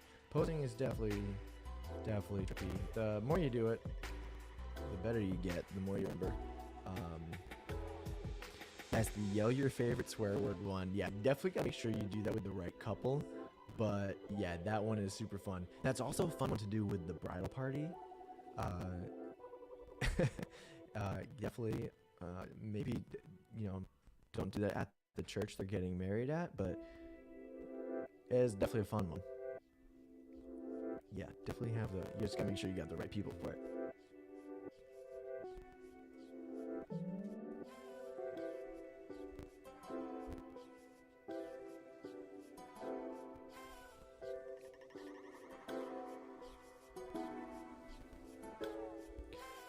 once you get like a rhythm down with the posing though, like I mean, you can kind of do the same thing over and over again. And the other thing too that to me is like, if I can remember like a prompt, if I can memorize a few prompts, then typically those prompts are often paired with a specific pose. And so if you're able to get like 5 or 6 different prompts memorized and they each are in a different pose, then it'll like force that pose to happen, you know? So instead of memorizing posing, you're memorizing prompts. I did it with the girls outside a huge chapel that the groom's great aunt is a nun at, but they were all for it. That's hilarious. So good.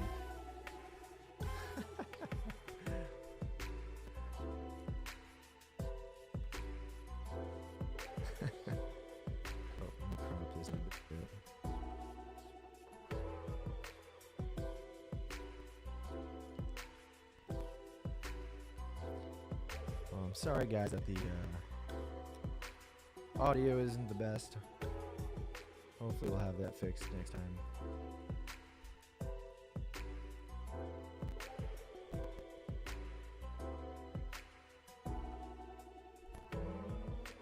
The one thing that I wish Batch would do is like auto crop for me, auto straighten. They do have an auto straighten feature, but it's down in like the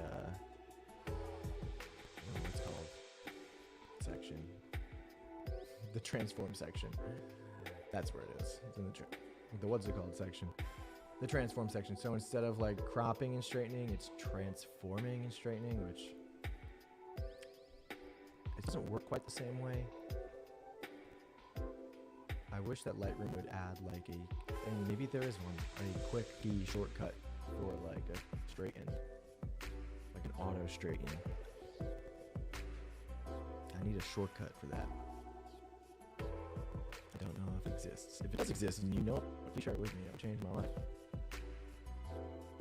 Because you can see I'm just kind of straightening to this horizon line back here and then cropping in a little bit. But if I could just hit like, I don't know, Command L. I don't know. I don't even know if that does anything. And it would just auto straighten the horizon line. That would be amazing. You can see like how wet these bridesmaids' dresses are already. It was really starting to come down. So we were like moving really fast through all of these photos at this point. Yeah, stuff is saying that this is the type of fabric that just holds on to all this water. So like there's nothing I can do. Like unfortunately, like they're just going to look wet in these photos. Hey, I mean, thankfully the bouquets are getting watered. I mean, don't have to worry about any like wilting flowers or anything like that. But yeah, it was raining. It was raining hard. How does the Batch.AI editing work? Yeah, cool. So essentially, the way Batch works is, you know, for example, I have 1,000 images in this wedding. Of those 1,000 images, I edited and tagged about 200 anchor images, and the rest of the images, Batch will edit based on my edits for those 200. And so the nice thing is I'm able to change up my editing style. If I knew I wanted to go in a different route with my editing, I can edit those anchor images in a different style. I did this not too long ago. Back in December, I shot an engagement session in like a hotel lobby. It was a nice hotel lobby. It wasn't like a, you know, some crappy like motel or something. It was a nice hotel.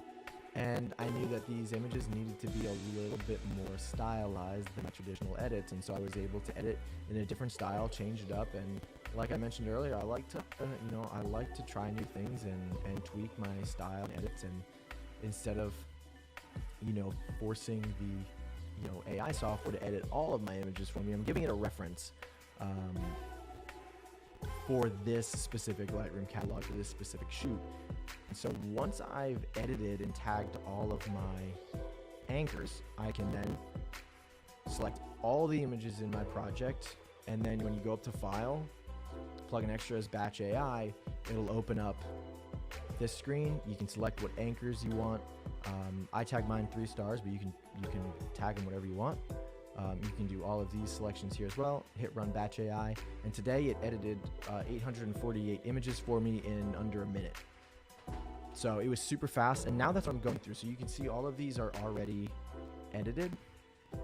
I'm just going through now and adjusting, tweaking, making changes. As I mentioned very early on in this stream, like I like to treat Batch as if it was a private outsourced editor. They're not going to get things perfect. Clearly, they're not straightening or doing anything like that for me, or cropping or anything like that. That's what I'm doing now. A second, or a private editor isn't going to get things perfect for me either. I used to outsource my editing and always would go back through and just make sure everything looked the way I wanted to. But it's nice because I'm not thinking right now. I'm just going through and I'm feeling out the image. And most I've had to do since Batch processed all of these is pretty much increase or decrease exposure and crop. That's what I'm doing on 99% of these. There were a few, and I'm sure this will come up again later in the reception or something. I will likely have to adjust some white balance or color. Matt, all good, man. This will be replayable, so you will be able to rewatch if you want. And we'll be doing this again, hopefully next week and for a whole bunch of weddings the rest of the year. But yeah, 30 more times, guys, we'll be able to do this. But yeah, so Batch is great because it takes away, you know, the tediousness of copying and pasting or syncing, and it's not syncing the images as it would if I were to select a whole bunch of images and then click Command-Shift-S or something like that. Do I need to edit 200 anchor images for Batch.AI to copy my style? So you don't need to. What they suggest is that you edit about 10 to 15% of the images. Last week I tagged about, I think maybe 9 or 10%, and I need to tag a few more. So this time I tagged about 20%, and it seemed to have done like a much better job so far based on the images I've seen. This AI software is still very new. It came out in February of this year, so it's only a few months old, and it's already working like really well. But yeah, you need to have anchors edited for every single shoot that you do. So unlike something like Imagine.AI, I believe Imagine.AI is where you upload Lightroom catalogs and it creates a profile for you, and then you can just select that profile to edit the shoot that you want that profile applied to. That's great and all. For me, I want to make sure that I have like a hand in the edit for that wedding. I don't want the robot thinking for me necessarily. So yeah, you would need to edit anchor images. I don't think you need to edit 200. It depends on the wedding, depends on the shoot, depends on how many images you've culled down to. For instance, I used Batch the other day. This one here is way too bright, so Batch missed it on this one. But yeah, an engagement session I edited the other day. I think I had 250 or so final images I was delivering, and I think I only edited about 30 images from that, and it nailed it. Like I didn't do anything except straighten or crop, maybe a little bit of exposure adjustment, but it's going to depend on how many images you're going to end up editing overall. So again, 10 to 15%, maybe 20% is the sweet spot, but for me it took me 45 minutes to go through 200 of these images and edit those, and pretty much what you're doing is you're going to want to tag the anchors are supposed to be like the first images from that new lighting location. So every time you move like locations, you're going to want to edit an image in that lighting situation, in that lighting setup scenario, because it is going to base off of those edits based off that light. Of course, if I were to apply the same preset from this image to an image inside without flash, it's going to look drastically different. So you're going to want to make sure that Batch knows what this is supposed to look like, giving it a reference point. That's a very long-winded answer, so I hope that helps. Great question.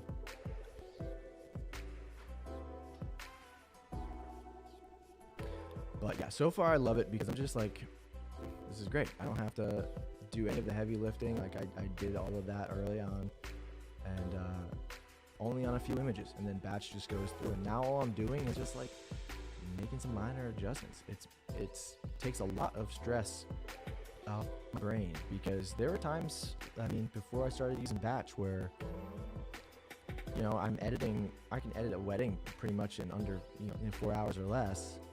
I'm still hitting about that same time now with Batch, but before I was editing these weddings in under 4 hours or less, but I felt like I had worked for like 8 hours. I was just completely fried, exhausted from editing, and now that's not the case. So you see these two images here are just drastically different, and I think that factors like the amount of negative space, like you can see there's a lot of white space in the sky,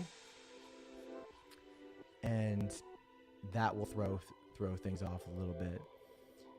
So I called about 300 photos per wedding. As I only do micro weddings, I think this AI system is much better than imagined, because you need to upload 5,000 photos. Yeah, that's a lot of photos for it to base off of. And in my head, I'm like, what if you wanted to change the look up depending on the wedding or the shoot, right? Like I said, I shot this engagement session in a hotel. Like, I knew that should look different than the rest of my other work, and so I was able to change my editing process up a bit. We just started implementing these profiles into our work. If I had edited and uploaded all of my work from last year before I started using these profiles, then I wouldn't be able to use these profiles in that work. So Batch is great because you're able to, and I think actually this would work great for micro weddings, because you don't have a ton of images that you need to edit as anchor images, right? You're delivering fewer weddings because you're delivering fewer images because you're shooting fewer images, and that means that you're gonna have to edit fewer images as your anchors. So I think it would definitely save you time. There is a link in the description for you to get started. They do give a free trial. You get 500 free photos when you sign up. It's very, very easy to download and install. They do have guides on their website on how to do all of that. So far, I love using it, man. Vernon, it's a great addition to our workflow. It hasn't changed our workflow really all that much either, other than just, I don't even have to leave Lightroom. Like, I just go to File and onto plugin extras, and that's it. So it's not like I have to leave Lightroom and upload these photos or do anything to the catalog. It's all right in Lightroom. So I love that. And it's still brand new. Like I said, it came out in February, and it's gotten like leaps and bounds better in just the 3 months that it's been out. And the team over at Batch is doing a great job updating and adding new features and tools. And like, I don't do a whole lot of masking and stuff like that. But like the ability to mask your stuff and use some filters, and like Batch will read all of those things as well and apply those to your images too. So you can get pretty technical with your edits, and Batch.AI should still use those filters and those masks and things like that, and apply those to the images that you want it applied to. So yeah, give it a try. You get 500 free images, so it doesn't hurt to give it a shot and see what you think.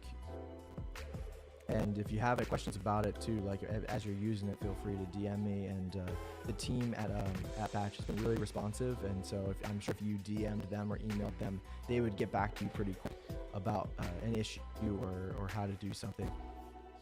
They're great. They are super great, super responsive, and have been really, really awesome to communicate with, because I've had some questions too about Batch, and they've been pretty quick to get back to me about it. Highly recommend it. That said, I haven't used any other AI software, so I don't know how I feel based on like my experience with other software. I just knew kind of how something like Imagine works, and I didn't want to go that route. For some people, it's probably great. For me, it's not the route I want to go, because I want to have a hand in each and every one of my images like I'm doing now. I can't say to my client that I didn't edit their image, because I am. Like, I'm going through each and every one, tweaking it a little bit, or adjusting a crop, or if it looks just good as is, like, I just leave it alone. These are all based on my edits, right? Because I edited the anchors. Anyway, I'm just going on and droning on and on about this. So give it a try. I'd love to know what you think after you give it a shot.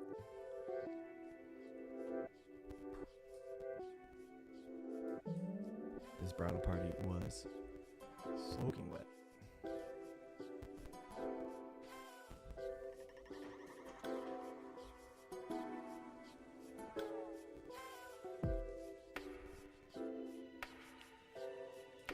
Micro weddings sound fun though. That seems like a fun little niche to get into. Do you shoot those like by yourself, Vernon, or do you have seconds come to those? I have a micro wedding that I'm shooting by myself at the end of the year in November. And I'm excited for it because, you know, as much as I love shooting with my wife, it'll be fun to kind of see how I do, I don't know, on my own, I guess. I don't know. Without Steph's help and expertise, yeah. I'm interested to see how it goes. Running solo. Oh, should be interesting. Yeah, Batch definitely seems like it's more your vibe, up your alley, what you're doing. Yeah, give it a try. Would love to know how it goes for you. Report back. Let me know.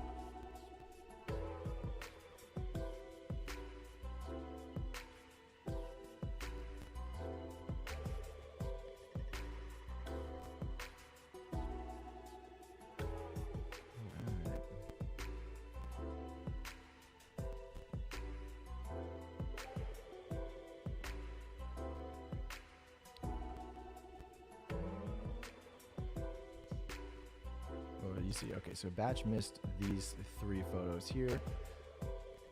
Even though it missed it, it got the color right, just the exposure is off. So all I gotta do is put the exposure up a bit,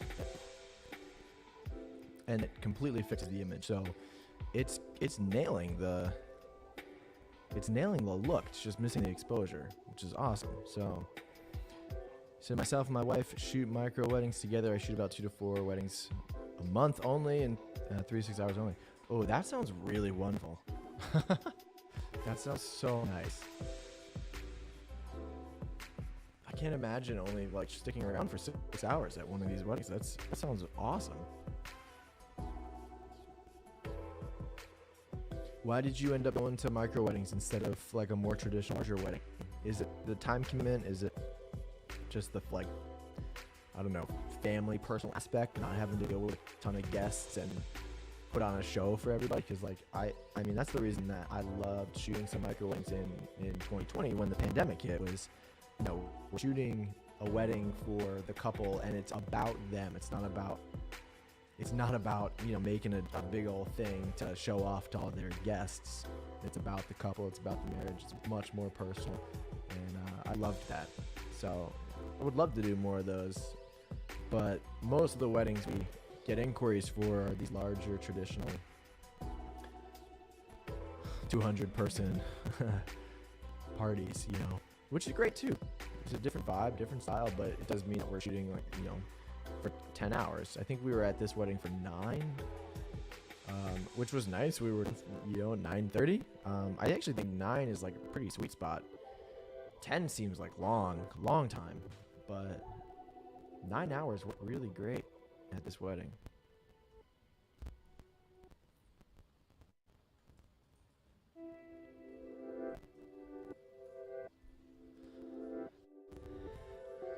Well, flying V action here.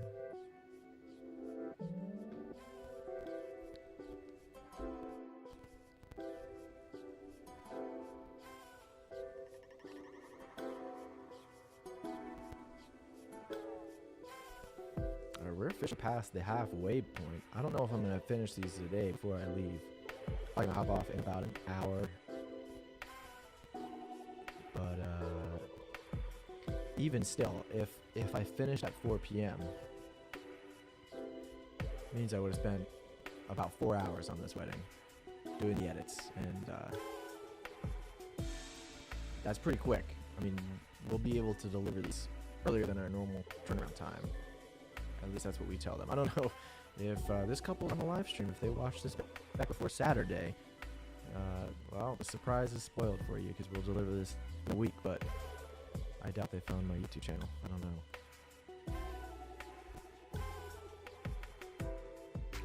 That's a question. Is John Branch still in here? If he's not, that's okay, but I'm wondering, John, you like live wedding edits. Do you ever have the couple you're editing for in that live stream? That's something I want to know.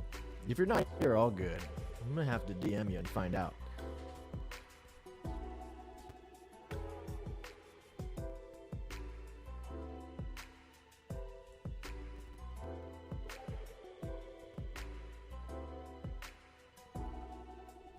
That's the thing. Like, I don't know if I, it's great. No, I love doing these live streams. I just don't necessarily want my couple to know, one, how fast I can edit, because it's gonna spoil the surprise for them, right? In a way, when I deliver these images early. So, kind of weird thing there, I guess, but.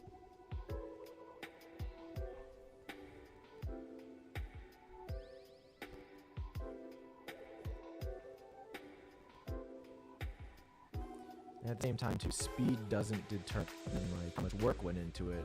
I could have produced work like this, 9 years ago when I first started.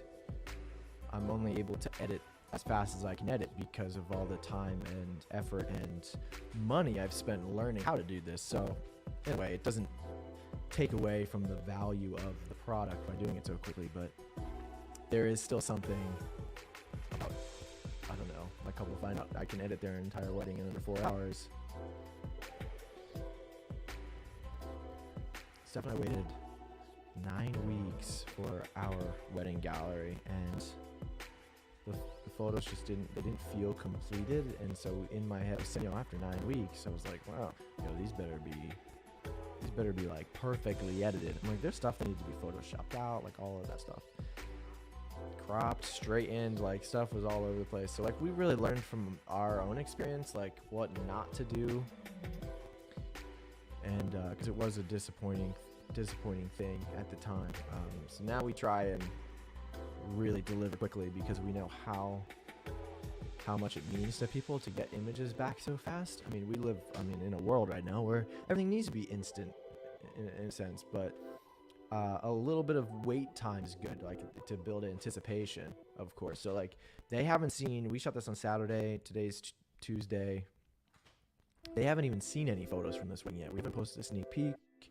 We haven't done anything. Tomorrow, their blog will go out, and they'll see a whole bunch of images there. Because I actually think that presentation is a major factor in how a couple feels about their wedding photos. Like, I think presentation is a huge, huge thing, even delivering on the internet. So we like to blog because it's good for SEO and driving traffic. We've gotten a couple inquiries today. Most of them have been through SEO or through social media or through blogging, like that. And two, we like to, it's a great way to present the work that we're creating. A little write-up. You're able to see the best images of the day. Everything's very much curated. It's not like we're just leaving them an entire gallery saying, hey, here's 1,200 pictures. Have at it. Have a good time. Or here's 2 pictures from your day. If I'm going to post to Instagram, I want to do like 10 pictures for them to see at first. And then after that, you can post a single here or there. That's just me. That's my preference, but there's a million ways to go about it. But these flowers are pretty.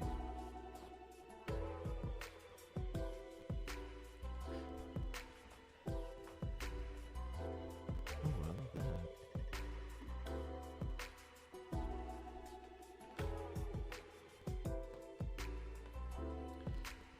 All right, wedding in the rain, guys. Anybody else shoot a ceremony outside in the rain? Has anybody else done that? I'd love to know. Leave in the comments or, let me know here. It is tough. It is tough to do. You're constantly worried about, like, one, you're just getting soaked wet because you're just out in the rain. 2, you're worried about your gear.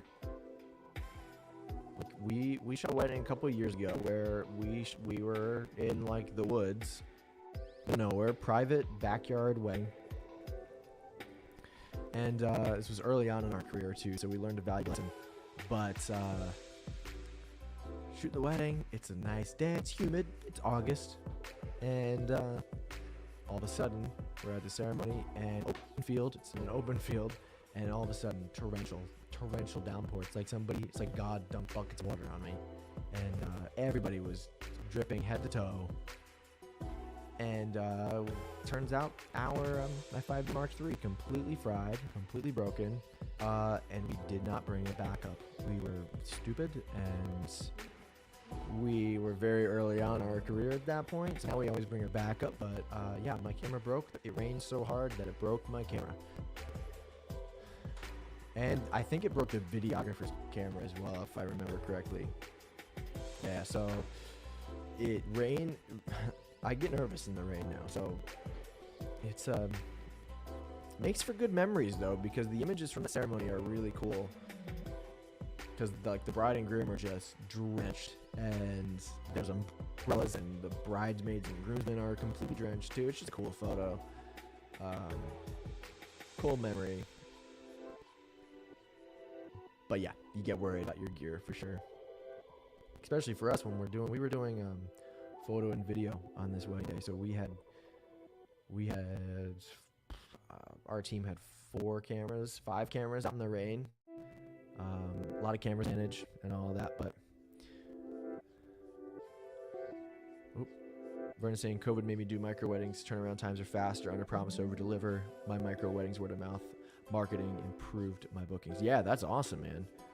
And you're only there for the important moments, which I explain when we do a couple meetups. That's sweet.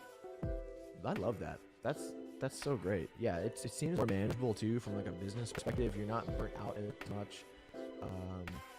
I guess too, in a way, like you could do multiple weddings in a day. In the sense you could do a morning wedding and then you could do a micro wedding in the evening as well if the timeline allowed for it. But that's cool. That's something I could see myself doing, like if I'm still shooting weddings in like a decade or so, like just being like, okay, I feel like I'm getting old now, and no, I'm not saying right now I'm getting old. Like in the future, when I feel like I'm getting a little too old to do this, shifting to micro wedding seems much more manageable from a business perspective, also from a physical perspective. You're not as tired. I mean, there's times I wake up after wedding days and my head is throbbing from all of the running around and creativity on all that stuff.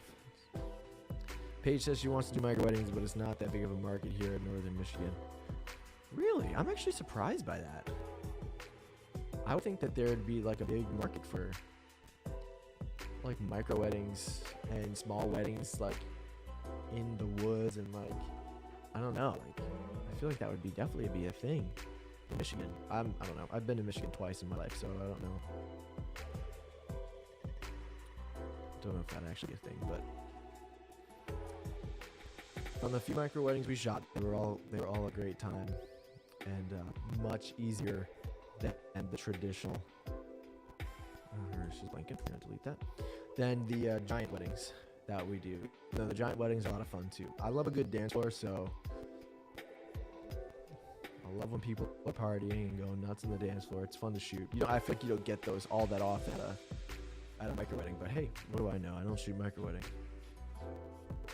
I guess you could. We've done a few destination weddings in like Mexico and stuff, but I mean the dance floor is pretty lit there. So granted, you're at an all-inclusive. People are drunk for a week, and everyone's having a good time. Yeah, the next day I don't feel like I did a wedding the previous day. That must be a great feeling. That would be wonderful to feel. It's very rare. That happens to me a few times throughout the year where I don't feel like I just got hit by a bus after shooting a wedding. But more often than not, the next day I'm waking up like like I'm a 95-year-old man. Yeah.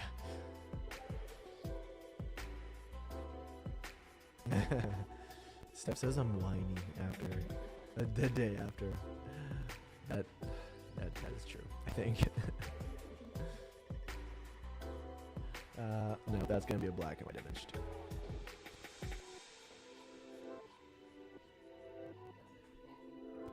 Missed the dance floor, yeah. I captured their first dance, which was discussed doing their timeline. So, question: are these So you're saying they're micro weddings. Are these though more like larger, more traditional weddings that you're only there for like a limited number of hours for, or are these like actually like, I don't know, like smaller guest count and like things like that at these weddings? Does that make sense? Did I ask that question right? I don't know if I asked that question correctly.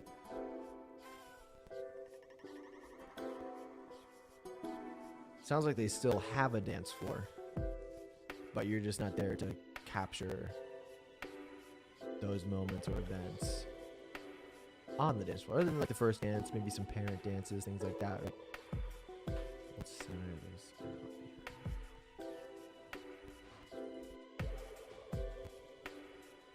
Yeah, dancing is a lot of fun. I do like a good dance floor. After a while, it gets a wee bit boring. But this wedding, there wasn't a ton of dancing at this wedding. There was enough for me to get some good stuff, but after a while, it got pretty repetitive because it's the same people over and over again. So I was able to mess around, and hopefully we'll get there today. You'll be able to see I did mess with some like slow shutter and things like that, and that was kind of fun. I don't know how well they're going to turn out, but it was fun to play around with.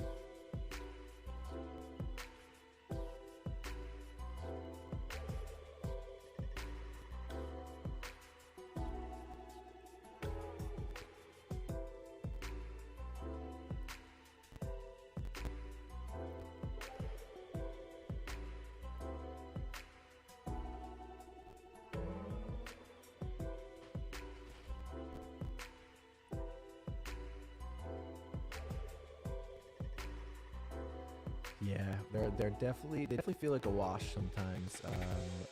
You just gotta get the right DJ, the right music, the right amount of guests who are young enough to dance, and like all of that. I don't know. Like you just need the right mixture of people and variables. Paige says, I'm fine with staying for maybe 30 minutes of open dancing, then I want to leave. Yeah, I really used to feel that way, and then I started to try and do like, I don't know, capture dancing a different way. It was much more fun for me once I put on like a 14 to 24 lens and got right up in their faces with it. Like that's when it became more fun for me. So I don't know, I just experiment and do new things, and that keeps it fresh. But I totally feel that. Like a lot of the times it does is like, okay, I have shot this person 100 times today on this dance floor, and I don't want to do it again. Don't make me do it again, please. Yeah, it becomes repetitive, and you're tired because you just like you've been shooting for 6 hours or something like that, and you got 10 hours of coverage. You've been shooting for 6, and you're just like, I want to go home and go to bed. I like getting out there and partying. It's a good time, but after formalities, they really don't need photographers there for 2 to 3 hours of reception. No, it's totally true. It's totally true. The only time that we ever stay to like the very end is when, one, they have enough coverage with us, right? And 2, when they have a like exit planned, like a sparkler exit or something. That's like the only time we're staying to the end. We weren't to the end on this wedding day. Thankfully, we were there. We left 30 minutes before, but we were still there probably a little bit too long. But yeah, I'm just trying to keep it fresh sometimes and do some new things. But if there's an exit at the end, I'm like happy to stay to get that, because I want that documented and captured, and it's a good end to their album. End to the wedding blog, you know, there's reasons to stay, but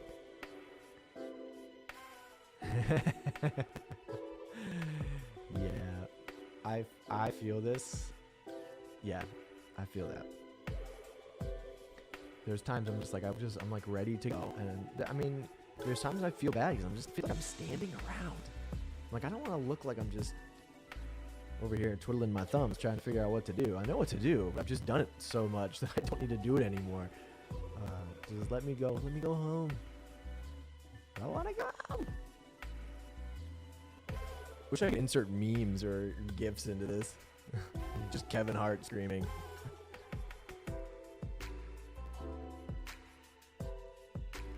Yeah, receptions are both the worst and so much fun if you can get the right crowd, the right group of people. They're fun when like you're shooting weddings for friends or people you know. But man, they get exhausting. Like, and it's especially bad if it's like the reception ended at like 11 or 11:30, and then you got like an hour ride home. Oh my gosh. Steph said, at least I'm not 7.5 months pregnant. That is very true. See, but you have excuses though. You can sit down. You can do whatever you want, Steph, on the wedding day. Being 7.5 months pregnant, you're like, I'm gonna sit down, and if someone gives you crap at it, you can just show off the belly. And really,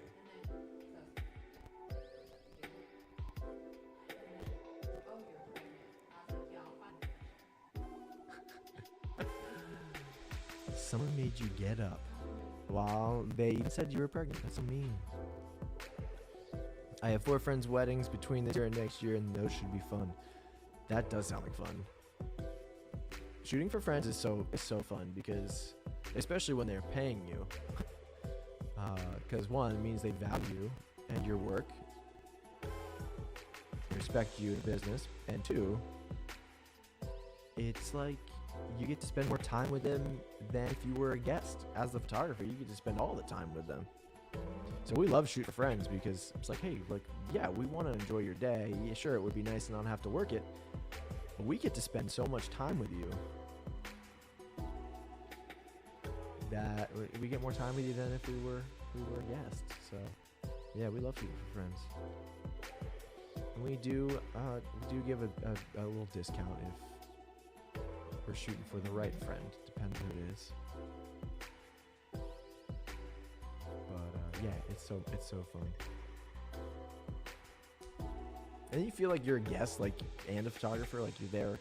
I mean, our goal is to always feel like friends with cameras, like that's the goal for us, but it's obviously, never at 100% like, I guess I shouldn't say never, because there have been times where it has. Like we're actually going and hanging out with one of our couples this coming Saturday, just to hang out. Like, we've shot their wedding, like all that stuff, like, but we love them, like, so we're going to hang out with them. So it doesn't happen very often that we get to that level with them, but it does happen.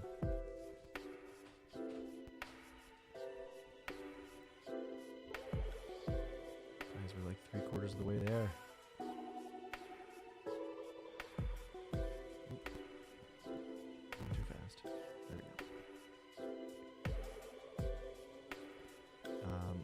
A total of, well, right now 1112, because I keep duplicating images and making them black and white, so I'm just kind of adding what's more work to my plate, but it's not really a total of like actually edited ends up being, there's like 1,000 something or other, and with a bunch of duplicates for black and whites. But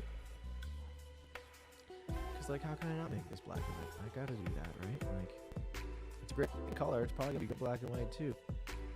It's better in color, but we'll leave it. Why not do both? Why not?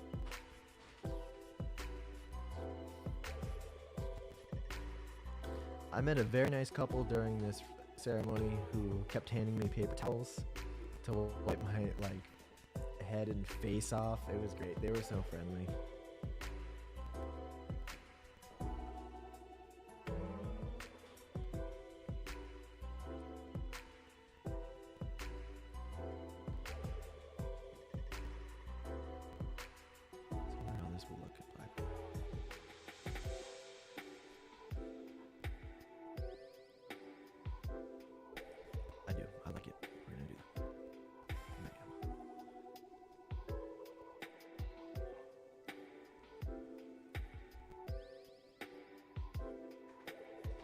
What age did you start taking on client work, if you don't mind me asking? Asks Nathan. Oh, this is the couple that was handing me paper towels. Look, Steph got a photo of him. That's so great. They were so nice. They were so great. And look how wet my hair is. Okay, yes, I did lose that lens. It's in my back pocket. At what age did I start taking on client work? I shot my first wedding my sophomore year of college. So how old are you? I was probably 19 or 20. That was really like when I started taking clients for photography. Shot my first wedding for $200 on a Canon T3i. And yeah. Thank you, Will and Heidi, for trusting us with your photos. I should go back and re-edit those photos. I should go back and do a live edit of my first wedding and re-edit those. I'll see if I can find those. That would actually be really interesting. The work has come a long way, that's for sure. But yeah, I think I was 19 or 20 when I took the first wedding. But after that, it was it was just me hustling, trying to get clients, trying to convince people to let me shoot their wedding. I did a few family sessions, did some I did a newborn session once, realized that was not my niche, not my thing. Engagement session, did a lot of couples photos for free, just to practice. I'm a big advocate for hey, go shoot for free, learn, build a portfolio, and the work will come if you start shooting, start posting, start building a client base, start showing people that you know what you're doing, that you can create good work. You got to pay your dues in a sense, shooting for free is not a bad thing. Just make sure that's on your terms, that you're not stuck with them as a client, and that you don't have to bend to their wishes in a sense, but you also want to provide a good service too. So it's a tricky thing to shoot for free, but definitely something that will benefit a lot of photographers if you start shooting for free. But yeah, 1920 was 19 or 20 was when we started, and that was in 2013. So we're coming up on 10 years of weddings. Next March will be 10 years. So that's pretty crazy. I'm just gonna sync these here. Not what I want. Yeah, so I think I was 20. Yeah, Steph just did some of the math. I was 20. Steph's gonna find out.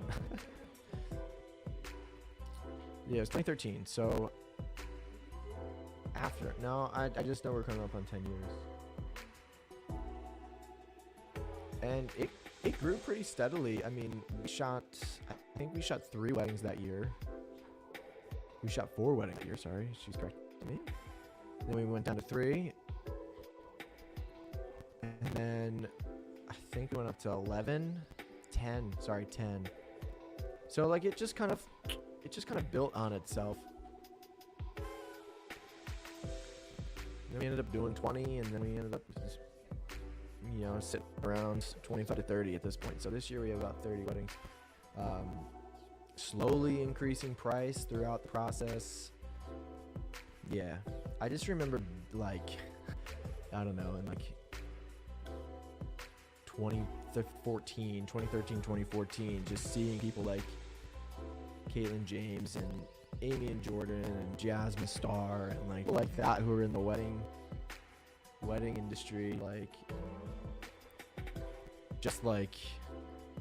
charging so much money for weddings, and here I am over here charging $1,100, thinking I would never be in the position to be able to charge over $5,000, and now we're in that price range. It's cool to see how far we've come when we look back on it 10 years later. How long have Steph and I been together? Well, that's a complex question, I guess. Steph and I met in like 2004, somewhere there maybe. I was like 5th or 6th grade. She's older than I am, so I think she was. I think yeah. It was probably 2004, maybe 2003, 2004, somewhere in there. So we've known each other a long time. We had a little middle school romance that lasted about 6 months, which, by the way, 6 months and when you're in middle school, you're practically married.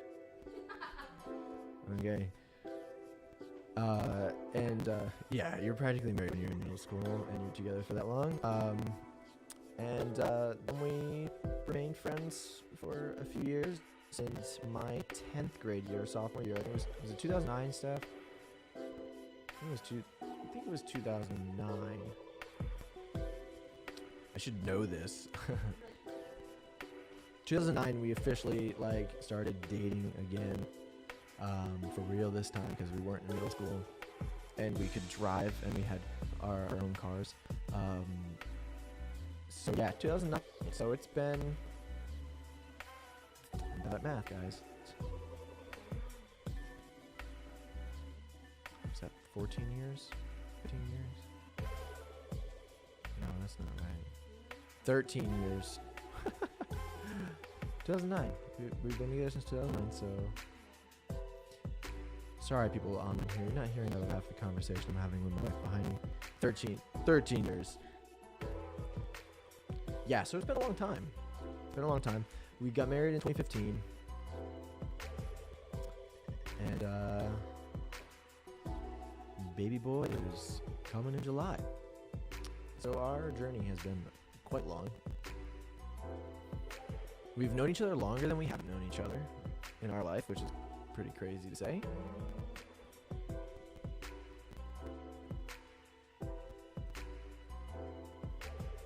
We survived long distance for 4 or 5 years in college. 5 years in college. It's been a long time. But she has shot like every single wedding with me. So we shot that first wedding together, and grew our business from there. Thanks, Nathan. Yeah, it's crazy time.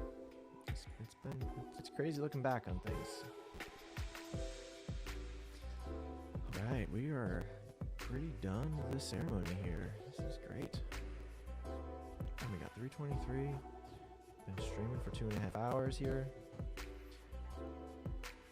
To those of you who have been online since the beginning, thank you guys. To those of you who are here right now, I am very appreciative of everybody who's online, who's hanging out. And what are you guys doing while I am editing these photos? I'd love to know. Are you guys like watch TV too? Are you editing? Are you working? What are you guys working on today?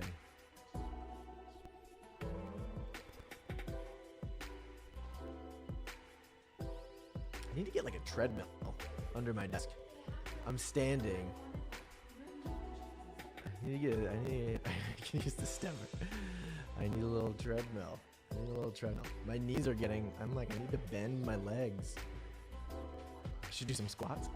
Just dip out of frame. Editing, it's grad season. Yeah, we have a friend who does a ton of grad photos too. So she's like swamped right now too. She shares the studio with us, this room. You can see her desk over here.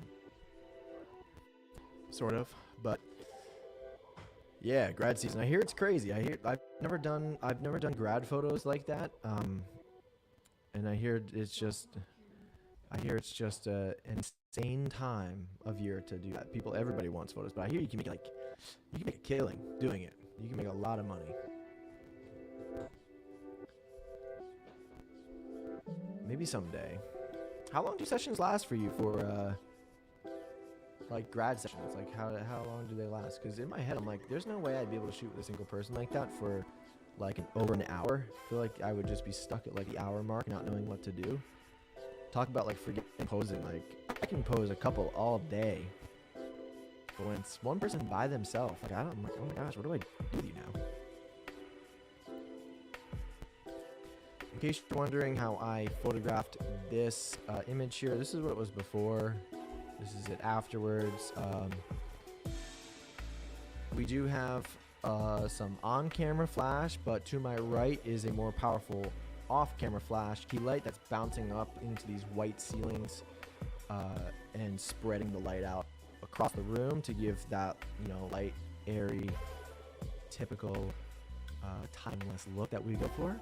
And then you can actually see there's this little rim light on their heads here, which is nice. It separates them from the background, gives them 3-point lighting. There's a big window over here to the left. So that's how we lit this. Chris is saying typically an hour for grad. Yeah. I don't know what I would do after an hour. Like, how much do they have like multiple outfit changes and stuff with you, or is it just like one outfit? Sorry to pick your brain a little bit on grad season stuff, but interested to know how people do it, as opposed to like our friend who does it too. I think she does about an hour as well, and she offers like a discounted rate, like it's, you know, I don't know, $350 for like one person, and then you can add on as many people as you want for an additional $50, and it still remains an hour, so she ends up making more money the more people that come. I'm like, that's a great idea. Plus, then you're not stuck, you know, shooting same person. 2 hours, Sarah Lopez. Hey, thanks for chiming in. Thanks for being here. 30 minutes to 2 hours for our grad sessions. That's so long. I don't know what I would do for 2 hours. Man, I mean, that's a whole skill all in itself. Like, I'm sure it's taking you guys a lot of time and practice and learning to get to that point to be able to shoot with someone for 2 hours. I don't do individual portraits all that often. So I'm sure it's a muscle you have to learn how to flex, you know, and build up that strength, but it seems like it would be fun. Seems like it'd be a good time. The only thing that like I would hate, I think, is, and I don't know if this is the case, because you know, depending on if you're dealing with college students or high school, is having like hovering parents, I think, is the thing that would make me nervous. So do you guys ever run into that? Do you guys ever have like parents who just hover and you're like, I need you out of my space? 2 hours usually goes for 3 to 5 grads, individual plus group picks. Oh yeah, okay, so that makes sense. So the more people you have, maybe the more time that you're shooting for. That's a great idea. That makes sense.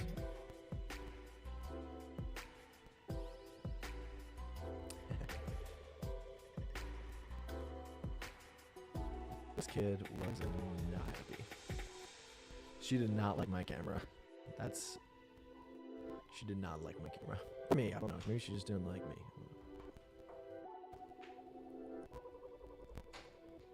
Hi, welcome back.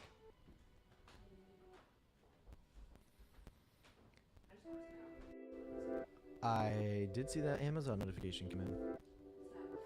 Ah. You deal with hovering boyfriends and husbands. Ugh. That's almost worse. That's almost worse. I don't know. Yeah.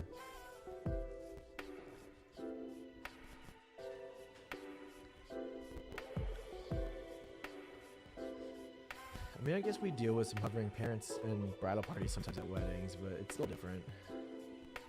The only time it ever really bothers me is if it's like the first look and everybody's like hovering around trying to get a sneak peek of like the first look and the groom's reaction. I'm like, y'all, you're in the shot. I need y'all to move. I'm like, please go inside. This is not your moment.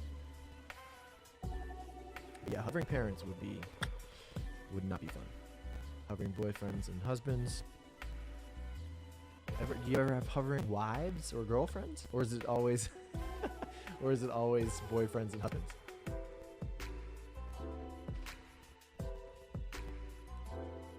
Let's see, this one didn't. This flash didn't fire as much as last one. There we go.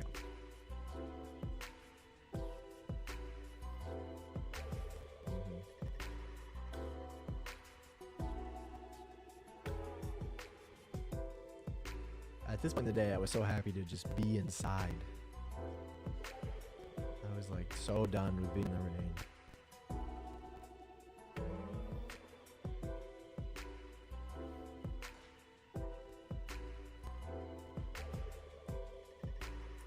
The guy's 9 out of 10. That makes sense. Okay, yeah, that makes sense.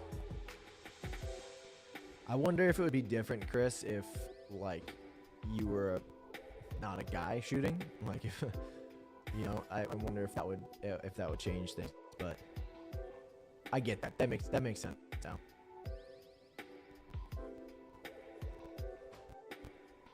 Oh, thank God. The air in this space just turned off. It gets so cold in here. I mean, I haven't taken the sweatshirt off, and I'm still cold.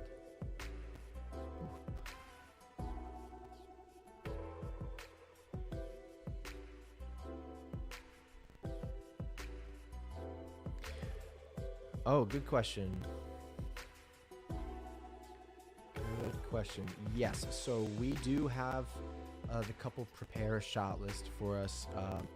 We send this giant questionnaire out prior to the wedding day. It goes out about 3 months before the wedding, and in that questionnaire, there's a whole bunch of info, like give us the address and some of the timing for like when the reception starts and the flow of your event. One of the things we ask is give us your family photo combination list, and we typically will ask them to say, hey, you know, give us like 10 combinations. Anything more than 10 ends up becoming like a lot of photos, and that's not actually true, but it just means that they become more selective about the actual family combinations they want. So we ask for 10, and for them to factor in 3 minutes per additional combination, because you know you add another 10 combinations after that, and you're looking at 30 minutes. You're going to cocktail hour if that's the case. So yeah, we do have them prepare a list, and in this case, they prepared a pretty long list, I think, but we did manage to get through all of it in, I don't know, I guess it was about 20 minutes maybe. There are parents who were divorced, and so that throws a little bit of a curveball our way, trying to make sure that you get all the combos, you get both sides. But yeah, we have a list, and so Steph, my wife's second shooter, went through the list. She's crossing things off. We keep everything pretty digital on our phone, so we just make like screen grabs, and then we go into like the markup tool in the photo app, and she'll just cross off the combos that we've gotten. We don't want to have to deal with a bunch of paper, and like I've second shot for photographers who like bring clipboards and pens and stuff with them. Like, this is a lot to carry around, and so yeah, we tend to just keep it digital, and we go off a shot list, and that's the only way we get through it. If we didn't have that list, forget it. Yes, so the questionnaire is the questionnaire in the hub there in the membership is actually in the it's in the email template guide. So there's a whole bunch of all those questionnaires in there. I believe that's where it is. If it's not in the workflow section, it should be in the email template section. I think I bundled the email templates and the questionnaires together. Christopher saying, to that point, I feel like the females have the upper hand in our field. Yeah, if they don't have hovering boyfriends around, it may be a little bit easier for them to connect with the person they're photographing, right? Yeah, I get that. I feel that. I never shoot couples, so it's only ever me and two people. There's always a second person there. But like in that sense, like Steph is trying to like start doing more boudoir stuff, and like I don't, like, as a guy, like I don't think I could get into the boudoir field, even though like I find those like images would probably be so fun to create, because they can be like just so different from like your standard stuff they see out in like a park for an engagement session or a senior grad session. Like, they seem like they'd be a lot of fun to create this mood and this vibe for. But as a guy, I don't feel like I could step into that field, because like even if I'm actually not being creepy, like I don't ever want to come off creepy, you know? It's just a weird dynamic and a weird thing. And so, granted, when you're shooting grads by yourself as a guy, of course you're gonna have a hovering boyfriend or husband or something like that. But yeah, I mean, good on them for making sure their loved one is safe. I mean, I guess they don't know who you are, really, right? So yeah, guys, if you want that questionnaire, you can head to thephodoclub.com page was just asking that question. I did share a bunch of there's a bunch of resources, tools, templates, resources, all those things available for $15 a month at hub.thephodoclub.io. Whole bunch of stuff there. Feel free to go and check that out. You can stay for as long as you want. You can sign up, download all the stuff, and then leave if you want to. Hopefully you'll stick around a little bit more, a little bit longer, and be part of that little community there. A lot of resources in there. It used to be, this space used to be on Patreon. I did move it over to a new platform. So if you don't know what I'm referring to, it's my old Patreon. It's on a new space. So yeah, hub.thephodoclub.io. I'll leave this ticker up for just a minute or two more, and then I'll take it down. But yes, she was asking about questionnaires. So I figured I'd share that with you guys real quick. A little bit of a lag here. Here we go.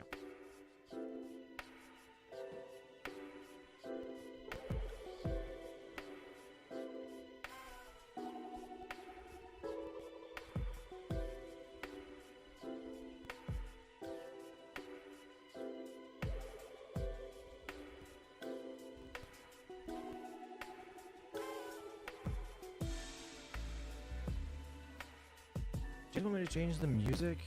I can't hear the music, but it's been the same music for this last 2.5 hours. So if you guys want me to change it, please let me know. Otherwise, I'll keep it the same. But I'm just thinking about you guys here, listening to the same beat over and over again. I can totally change it up if you want.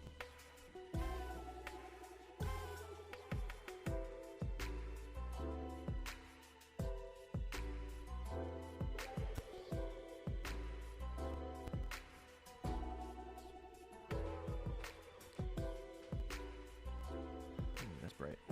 Let's get rid of this one.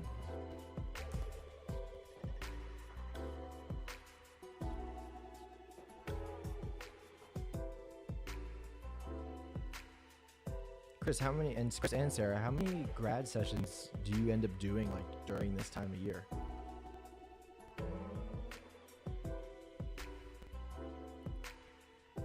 I know our friend who does it gets so swamped that she's like super delayed on a ton of other things and weddings, and like just gets so overwhelmed with all of it because there's so many shoots happening. I'm wondering how many you guys end up doing.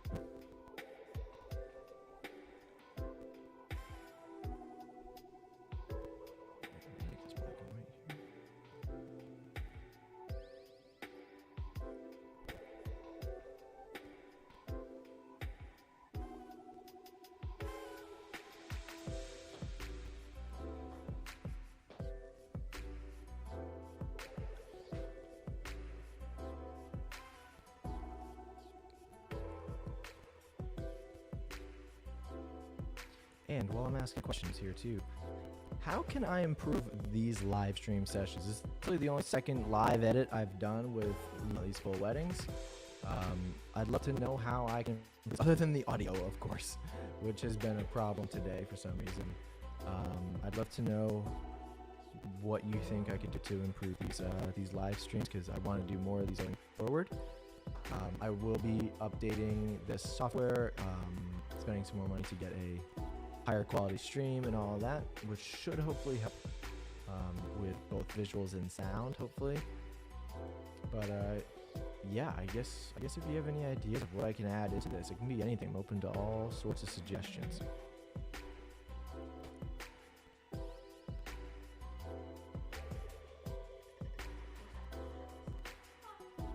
More step jokes, yes.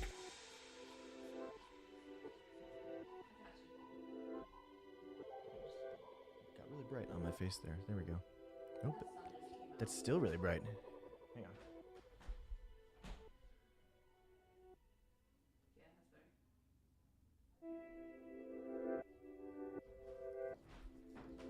How's that? It's like hitting me right here. There's a solid bounce light on the floor. You probably could put a blanket down on the floor or something, but it's fine. I'm not really bothered by it. Okay, next time we'll bring you some more Steph jokes. That's a great idea. Yeah, it did help. That did help. Yeah.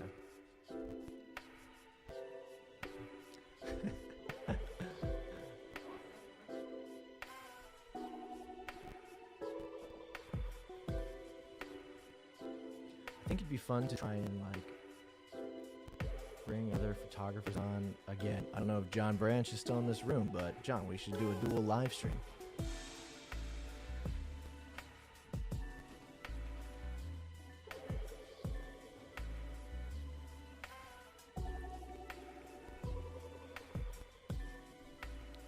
There's all sorts of things we could do, I'm sure. I'm always impressed, you know, after doing this for even just, you know, we're coming up on 3 hours here in 20 minutes. There's people who live stream for like 24 hours straight, and I don't know how they do that. That's insane.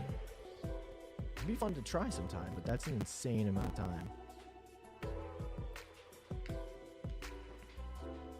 Oh, Paige, yeah, shooting from further out in the first dance. This is like the magic that you can get when you have like off-camera flash. I'm behind. I'm on an 85. Nope, sorry, I'm on a 50, and I'm behind one of the tables in this photo. So you can get those big wide shots, and you can go in close. And because you have off-camera flash, your light doesn't change. It's great. I love doing it when I can remember to do it. Sometimes I'm just so caught up being like close that I forget to go far. Yeah, Steph can shoot a little bit wider. She ends up she shoots on a 24 to 70, so she can, without moving back to those tables, like behind the first row of tables and guests, she's able to get that wide, and she always gets a wide on like 24 millimeters. But I always, if I can remember to, I try and set back as well and get some shots, because it will look different on a 50 millimeter or an 85 pulled back than on like a 24 close up, right? Like the way the depth works is just different. So the compression of the lens. So yeah, it's, you almost just gotta get into like a rhythm of shooting, and something I'm trying to do more and more of is to like shoot how it feels rather than what I think it should look like. I'm just trying to shoot how it feels, and that's easier said than done, of course, but yeah, just play around with lenses and see what you like. I've realized for like toasts and stuff, this is shot on an 85. Like, I love the look of toasts on 85 millimeter. I love it, but some people like it on a 24 or on a 50, or like, it just depends on who you are. So for me, I love the 85. Some people on 200 millimeters, so that's a little too tight for me, but that's not a great photo. Get rid of that.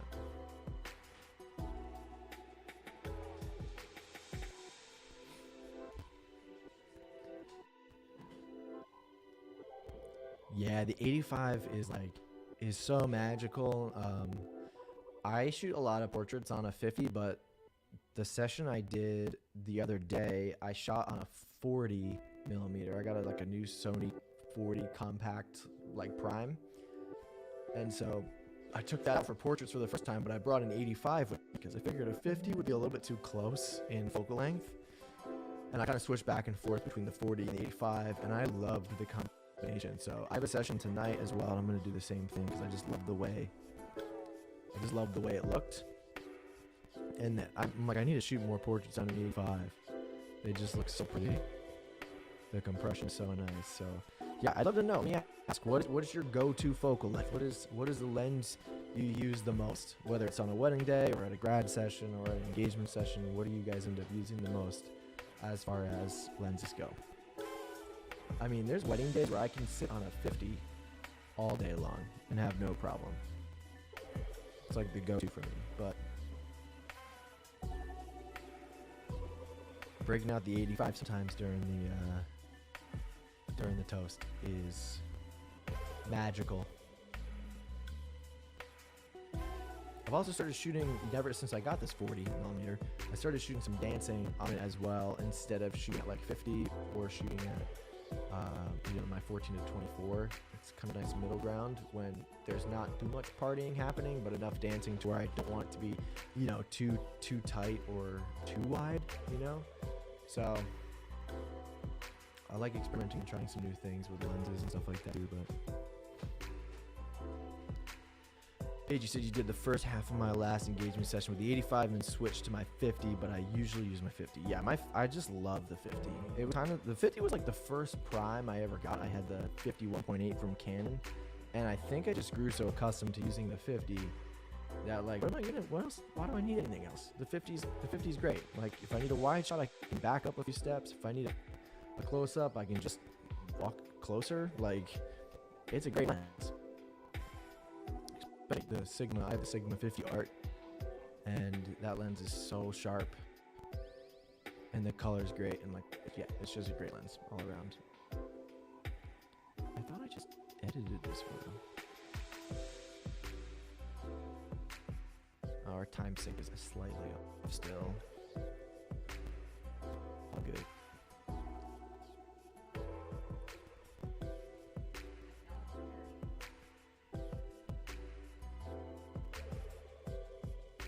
Yeah, this guy had no idea that he was giving the blessing until the DJ handed him the microphone. Although the look on the bride's face said, no, we definitely told you you were doing this. I didn't hear him say you didn't remind me.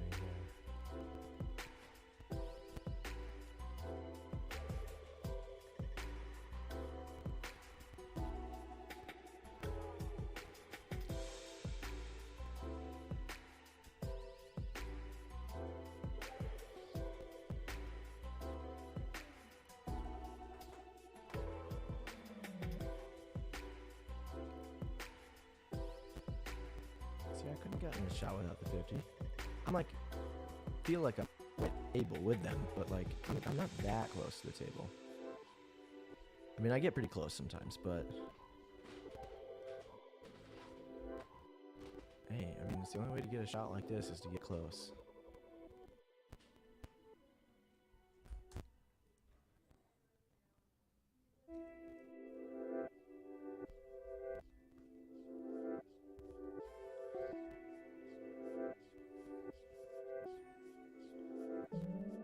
Oh, it's a little cold.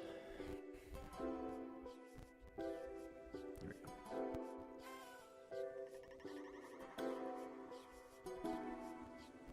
Surprised I still have a voice talking so much for the last nearly 3 hours. Steph is saying I sound better than I did this morning. My throat doesn't feel as good as it did this morning. It definitely hurts a little bit, but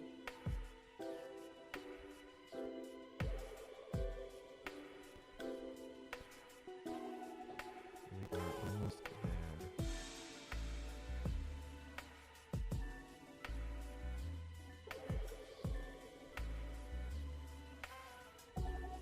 Why are we lagging?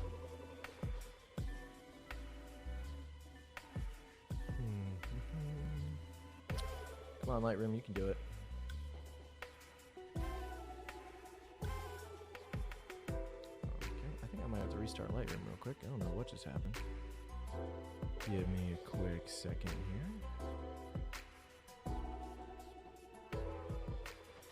here. Anyway. Here, let me change up the music for you guys. Lightroom kind of froze on me for a second. So we're gonna switch this up to Night Driving. I don't know how this sounds. Let me know if you hate this song. I wish I could import music into here. Maybe someday. Oh yeah, we froze big time. You don't hear the music.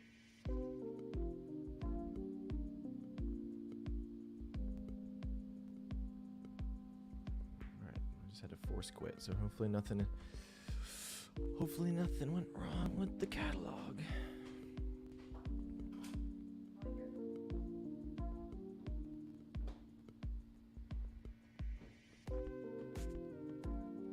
Okay, and here we are, right back in.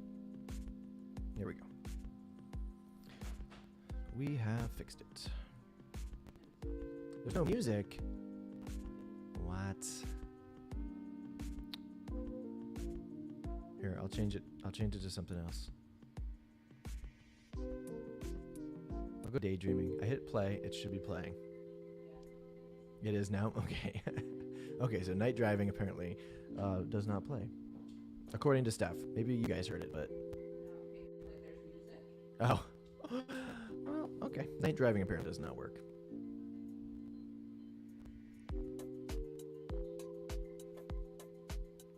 Lightroom, what are you doing to me? What are we doing? What are you doing?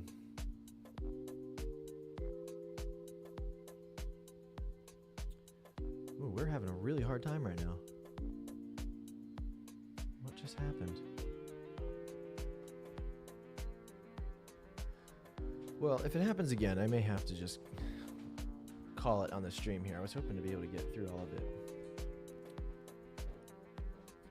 But we're having some trouble.